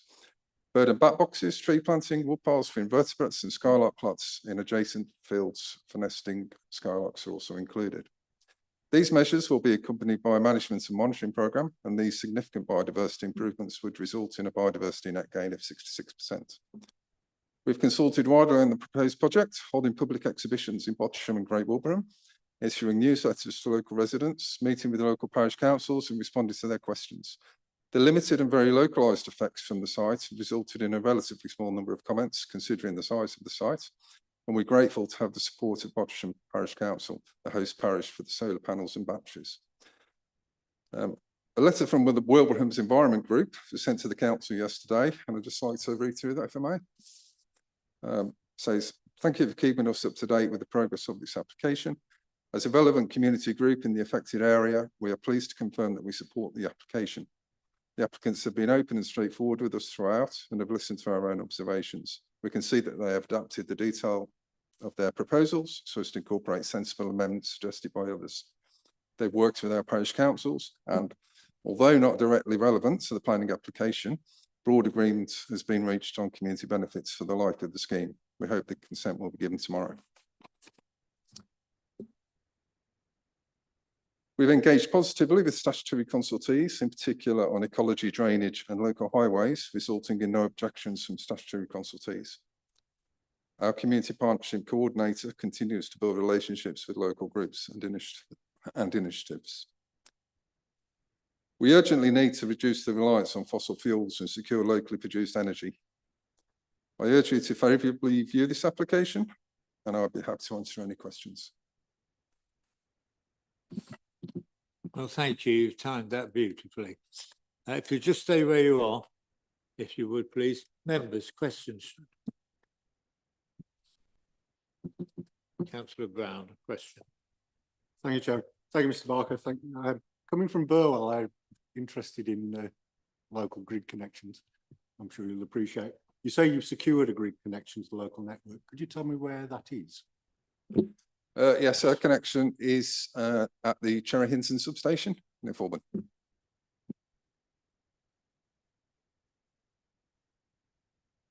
Thank you, Chair. There's a few questions. The first one is, can you confirm your plans to contact Cadent Gas before work commences to ensure safety practices and protection methods in relation to the high pressure assets and throughout the life of the project?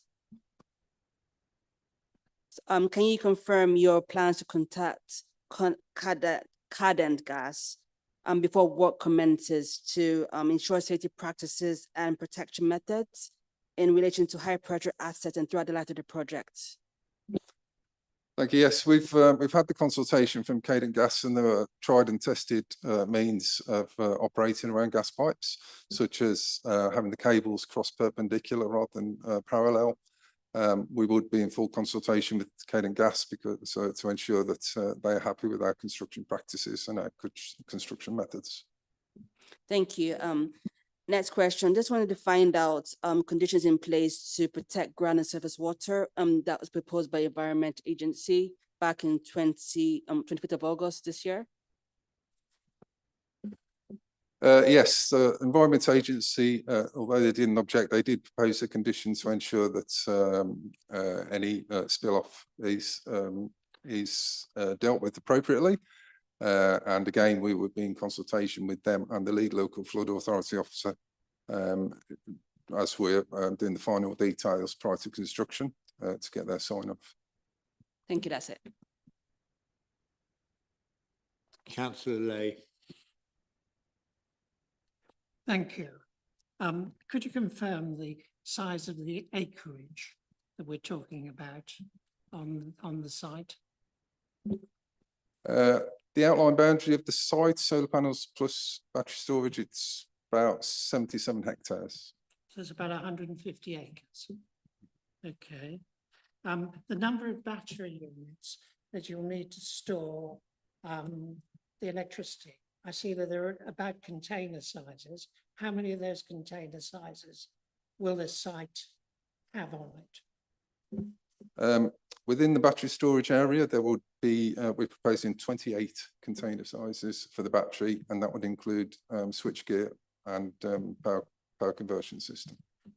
Okay, where do you expect to get the water from if these catch fire? Because you can't put them out once they're alight. They have to burn out. Absolutely. Latest guidance from the fire service, I think it's from November last year, talks about a number of measures that you would need to deal with a battery fire. And I've had some communication with the Cambridge Fire Service about this as well. And the planning condition is that in there, so we can discuss those matters with the fire service and work out the most appropriate solutions. We would have to bring water on site. We don't know the exact technology of the batteries yet, because that would be subject to a procurement process and final tender process. And technologies are changing, and the technology that we finally choose would impact upon the results of the measures that we would need to put in place for the fire safety. Thank you. Councillor Trapp. Thank you. A number of questions. You've got a connection to, is it Cherry Hinton? Do you know which way the cable is going to be run? I mean, is there any planning applications for that? Because that would be South Cambs, won't it? There's no planning application yet. That would be a follow-up planning application. I can confirm that it would be underground. It wouldn't be overhead. But we haven't submitted that application yet. We've looked at a couple of routes. We've had a lot of dialogue with the local parish councils, in particular Great Wilbraham, Little Wilbraham. And we're likely to try leave the site, go via across the A14 and westwards from there. Right, thank you. The BESS site, the battery storage, energy storage site, is right next to the A11, sorry. Is there danger of it catching fire and then firing all, getting a very nice spectacular firework display for the A11, but also maybe actually affecting the vehicles on the A11? There is a risk, which is why we'd have a number of measures in place. There will be fire detection, temperature detection systems, gas detection, fire suppression systems within the battery containers themselves. There will be 5 metre distance between each container. So if there was, in the event of a fire or thermal runaway, it will be contained in a single container and not spread to other containers. The site is monitored 24/7. So if there are any issues with what the sensors are showing, then those will be reported to the operations team, and they could determine what to do in consultation with the fire service. Okay, the monitoring will be done off-site though. It won't be. It will. Won't be someone in the log cabin there. There'll be no one on. No one. Okay, fine. All right. Another question I have is, I noticed Cambridgeshire Archaeology have reported that this could be an archaeologically rich site, but there isn't a WSI, something, Tony, we might talk about later. Would you accept something about a written scheme of investigation if required? Yeah, so we've done a geophysical survey, and that highlighted a couple of small areas where there could be subsurface archaeology. And we have your archaeologist did propose a condition for WSI and pre-construction intrusive works to investigate the archaeology, and we agree with that condition. That condition is in there. Okay. The other one is about grazing. I noticed a sort of thinking about grazing, but not actually committing to grazing. You've done other developments, presumably. This is not your first development. How is grazing viewed by the solar farm people? It's great. What we do is we have the minimum height of the panels, which is about 90 centimetres, to allow the sheep to wander around beneath them. The sheep are great for keeping back the wildflowers out of season. So during the winter time, we put the sheep on there and they can do the grazing. And it's just better than mowing, and it looks better. Our landscape architect, who's she thinks very favourably towards grazing, especially in this area because there used to be sheep, and she'd like to see them come back. So they do definitely work with the panels. Right. Okay. And the other question is about, Councillor Brown and I have been at discussions with this when the Burwell Solar Farm, that the impact on neighbouring villages. I notice you've been doing mostly with Bottisham, but I think Little Wilbraham and Great Wilbraham ought to be consulted, because they too will be affected both by the construction phase and by the other things. So, there is we had quite a big discussion about how the money, there was money going for the villages, how it should be split, and I think that's something that should be taken into consideration. And actually, we had a meeting between the two parishes involved, and I think it was resolved amicably, wasn't it? Well, yeah. Okay. Thank you. Thank you very much, then. I've just got one question. Did I hear you say that you were going to increase the biodiversity by 66%? Okay, that's it. Thank you. That's you can go sit back down where you want to now. Thank you for coming. And we now have a letter. We were going to have a speaker, Councillor Charlotte Kane, but she's unwell, so Jane Webb will read a letter she sent. Thank you, Chair. This is from Councillor Kane. I apologise that I am unable to attend in person. For full disclosure, I am the honorary treasury for and small shareholder of Reach Community Solar Farm Limited. I do not consider that gives rise to a pecuniary or disclosable interest, as the other solar farms have no impact on the business and I receive no payment from the business other than my annual interest payment. I support this application as I think the benefits of generating clean electricity outweigh the harm to the green belt. I support the proposed conditions which should minimise damage and disturbance. I would like to draw out the importance that the developer makes every effort to minimise disturbance during construction, cable laying, etc., and maintains dialogue with the parish councils throughout so that residents are kept informed and mitigations are put in place wherever possible. I also urge officers to ensure engagement with consultees as well as the developer over ancillary consents such as cable laying and enhancements to substations. Thank you. Okay, well, you can't question Councillor Kane, so we'll move on. Councillor Claire Daunton, it's a county councillor. It's nice to see you here. I hope you found your way here. I think you picked it up. It's 5 minutes and an amber light will come on at 4. So away you go.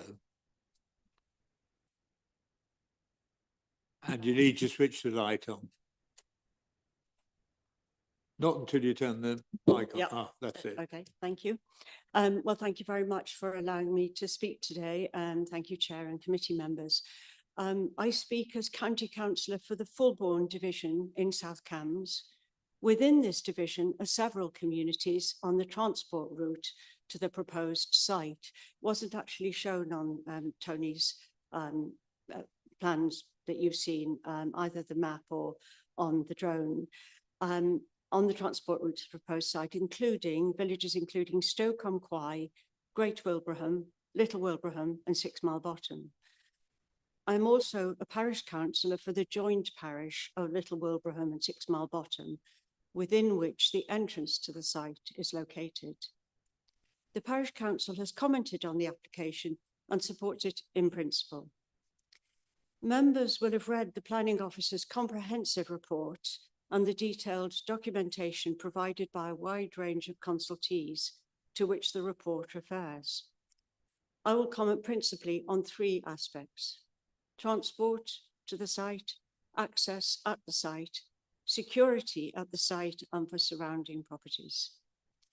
During the construction phase of at least 9 to 12 months, the route that serves the site, the A1303 and Wilbraham Road, will see a significant increase in traffic. Much of this will be will be HGV traffic on a road which already sees a substantial amount of this type of vehicle movement. Further, the route is fast and straight with difficult crossroads. There are residential properties near or on this route at various points, and these will see a significant change in traffic. It's important, therefore, that any permission takes full account of local highways officers' requirements, including frequency, size and time of construction vehicle movements, having regard to the nature of the route and in particular to domestic dwellings. I understand that there's a condition for a traffic management plan, and I would very much support that. Access to the site is off the Wilbraham Road at a point close to residential properties. You saw 2 of them, the Stud, Blue Diamond Stud, Coventry Farm. There's also another one, Breckland Cottage. It is particularly challenging at times now to enter and exit these properties on account of the speed vehicles travel on this straight stretch of undulating road. Again, it's imperative that the recommendations of highway officers concerning the widening of the access route into the site to allow vehicles to enter and pass be fully taken into account. There can be no allowance for vehicles to be standing waiting to enter the site.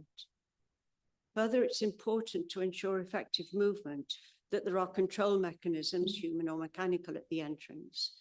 Residents living immediately adjacent to the site must not feel endangered at any point and must have points of contact in case of problems.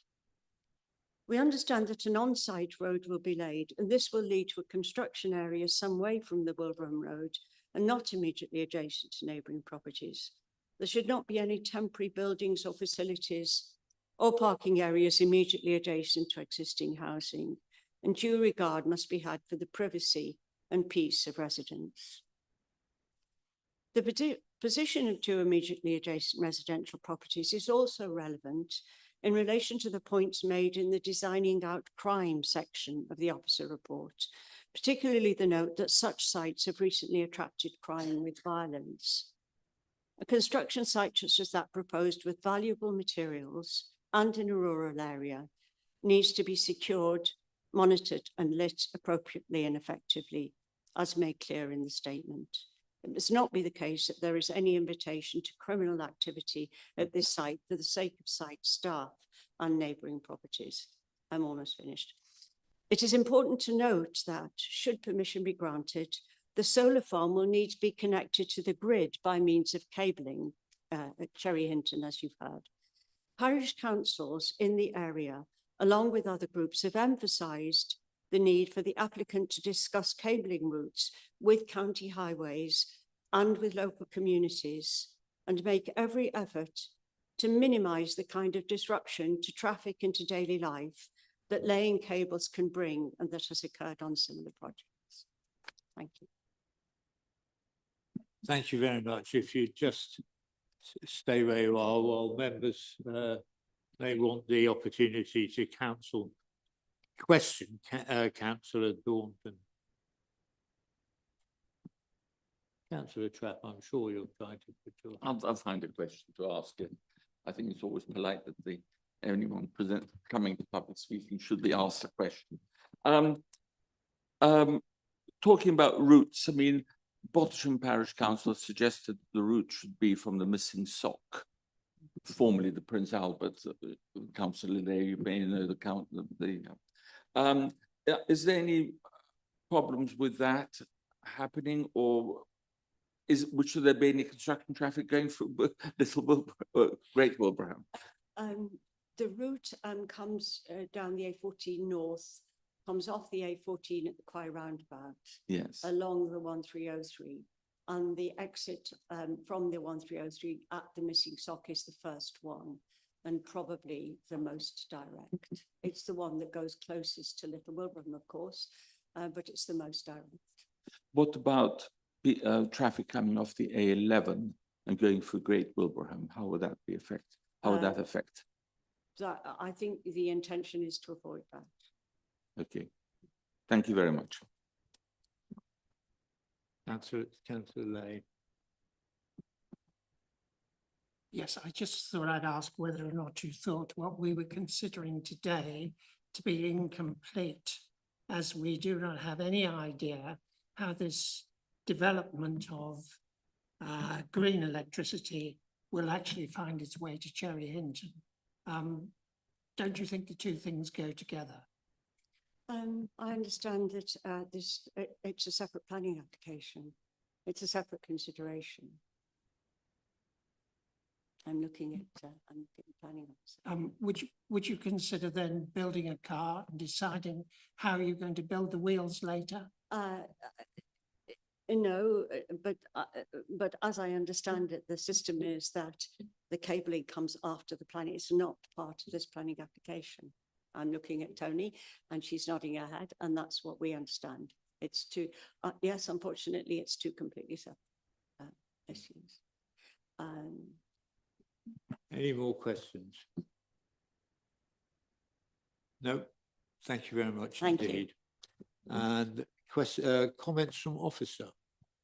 Thank you, Chair. So in relation to the last question, Councillor Lay, in terms of the cabling, yes, that would be a separate application, and that would not be for East Cambs to determine because it would be in South Cambridgeshire District Council.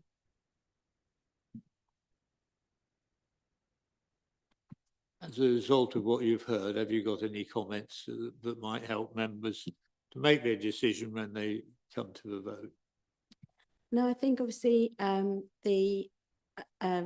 Barker gave a very good sort of overview of the project. Obviously, I'd just like to point out, I haven't seen the comments from Wilbraham Parish Council. We haven't received them this morning, so thank you for that. But in terms of everything Mr. Barker said is accurate and is what I've actually put in my report. And I think the questions raised in terms of the access and the compound, yes, it would be away from the residential properties because it would be within the built up area of the site, but the access would run along their boundaries on one side, but it would then go through the site and would avoid those properties. Thank you.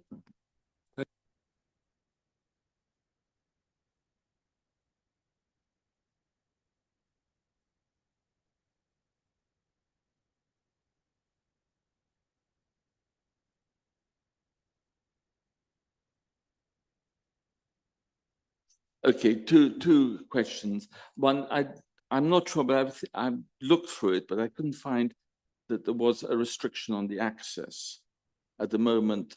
Is it fair? I think Great Wilbraham made a comment about going through them off the A11, and Bothesham Parish Council made it. We must be from Missing Sock and not from through the Bothesham Museum. There's the other possibility. Can we put that as a condition? That would form part of the construction traffic management plan. So as part of that plan, the developers would need to put forward the routes they would use getting to the site, how they would operate the entrance and the access into the site, and that would be assessed by the highway authority.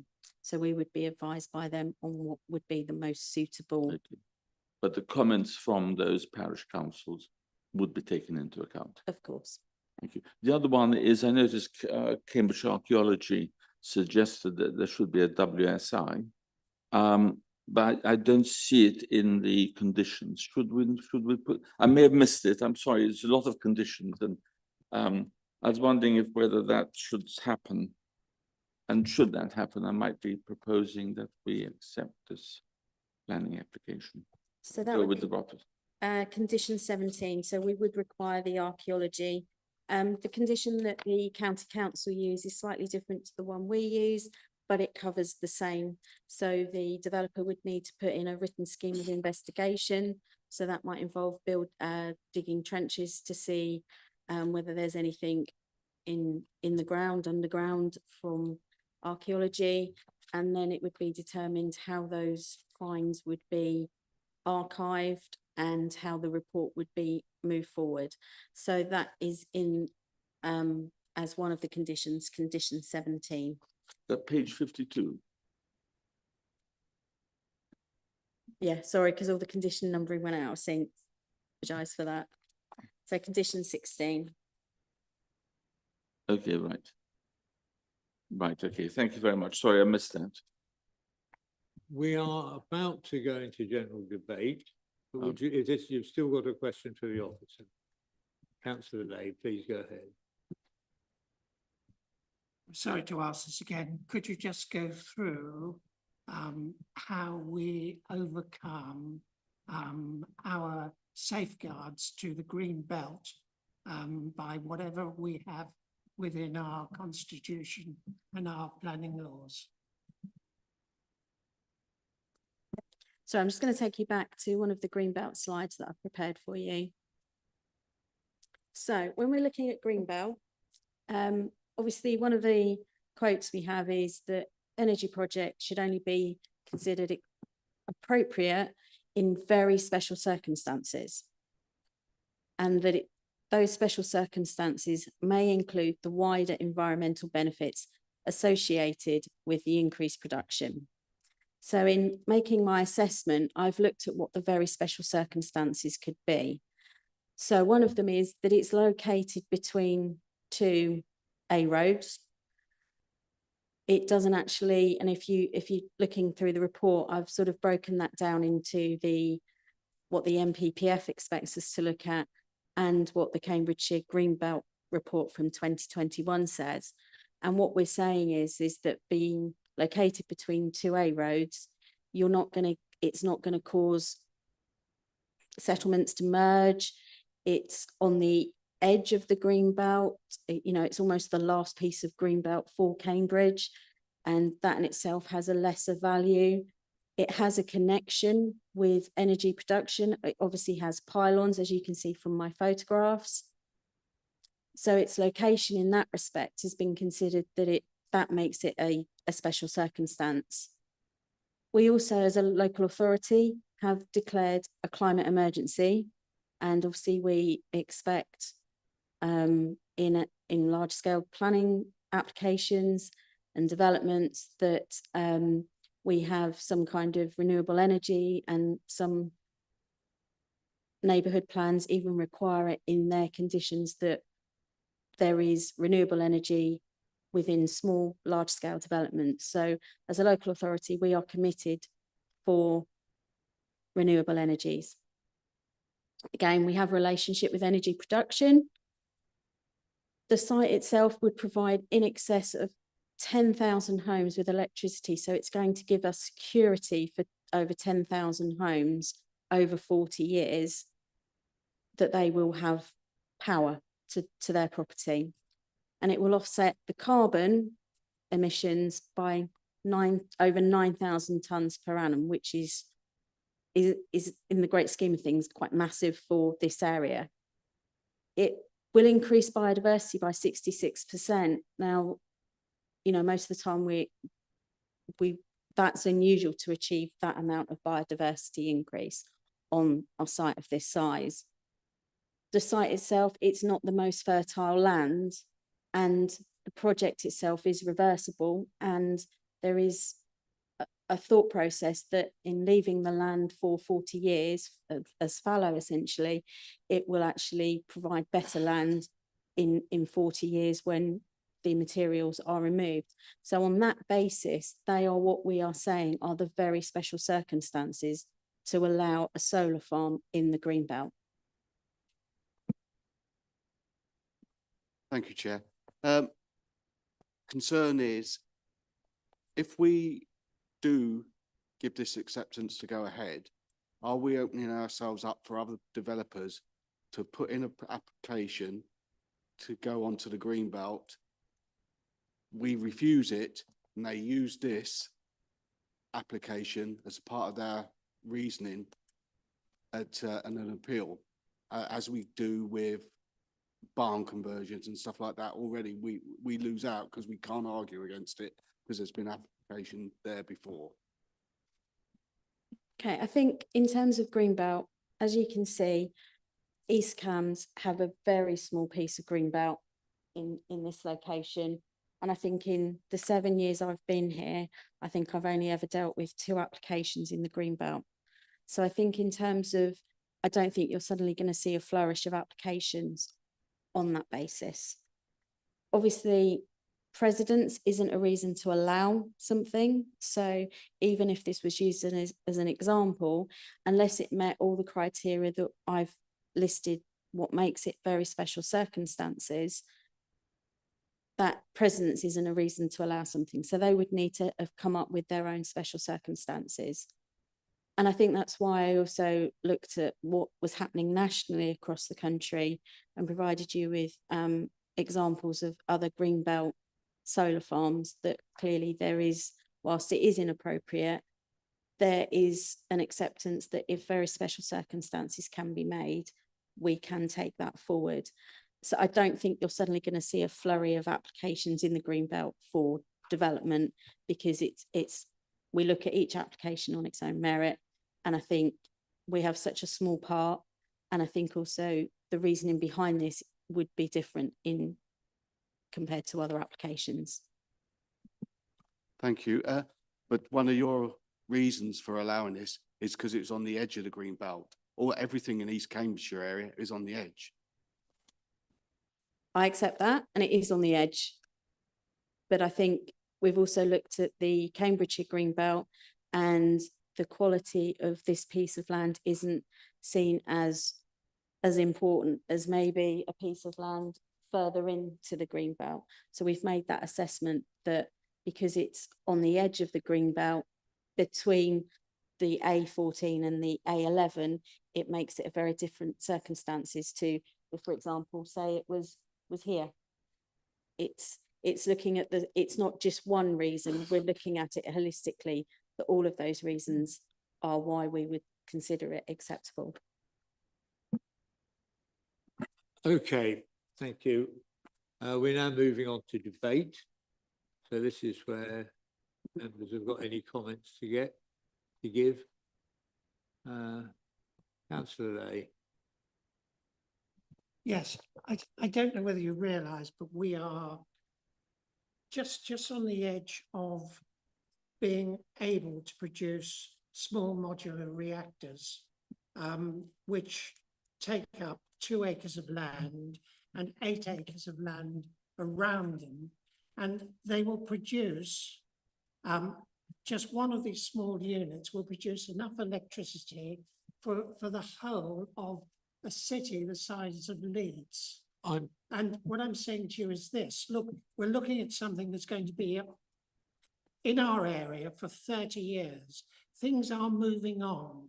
I would say to you, and this is my view, that we shouldn't put aside 150 acres of greenbelt at this point in time when we are very close to having the ability to produce electricity, green electricity and hydrogen as well from the same unit within 5 years. But what we're saying now is we're going to use up the only green belt we have within East Cambs and have what we've been turning down between Isleham and West Suffolk. And we've been fighting for years to stop Seneca, but we're putting a Seneca on our own doorstep. I'm against it. Other members? Councillor Trapp. I think I disagree. I do disagree with Councillor Lay. I think even if this wonderful reactor did take place, it would probably be about 20, 25 years for it to be developed commercially. I think the site there is actually almost ideal for it, as it's between the 2 A roads. I don't think there's any intrusion onto any other village or neighborhood there that I can see. I think it's a perfect site for it, and I think the fact if we're at grade 1 land, one would be like you having doubts about it, but it is grade 3A. It'd be lovely if it were grazed on, and I know people in that area would like to have more sheep and would like to graze on land there. So I'm actually going to put a proposal, if I could propose that we accept the officer's recommendation. Well,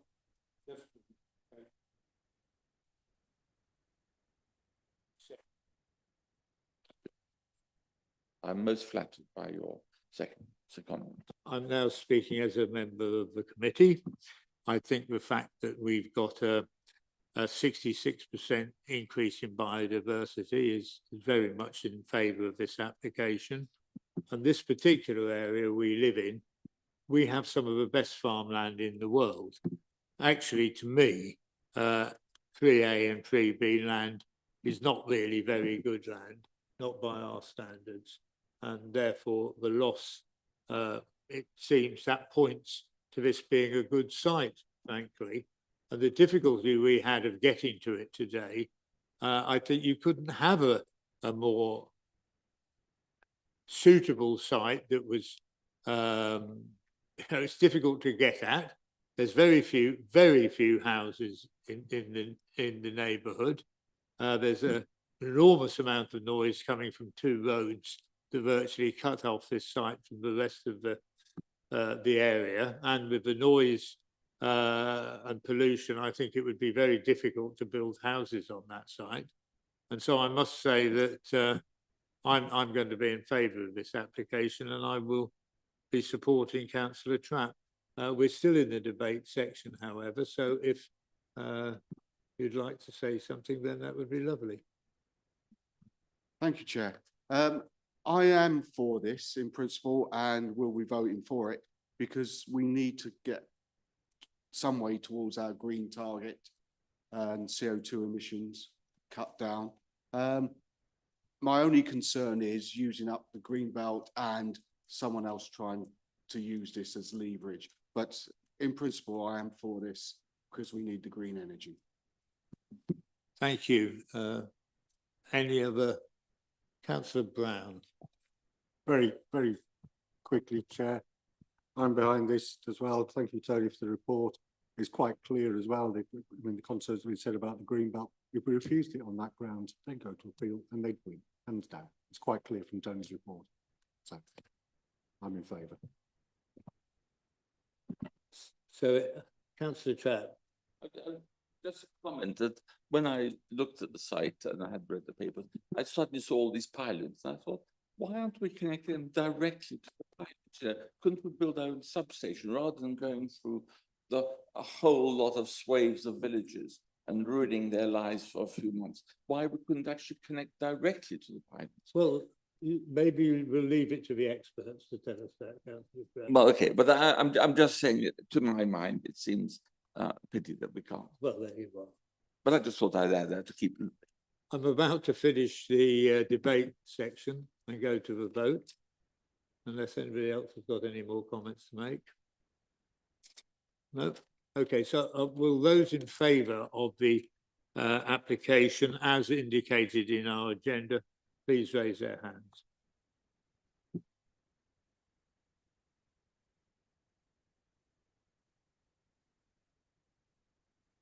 Will those who oppose the is that everybody? 7-1 against. Well, that is now approved. Congratulations. And actually, we're, as far as I can see, we're about to close the meeting. So thank you for coming, members. Thank you for your patience, officers. And the meeting is now closed.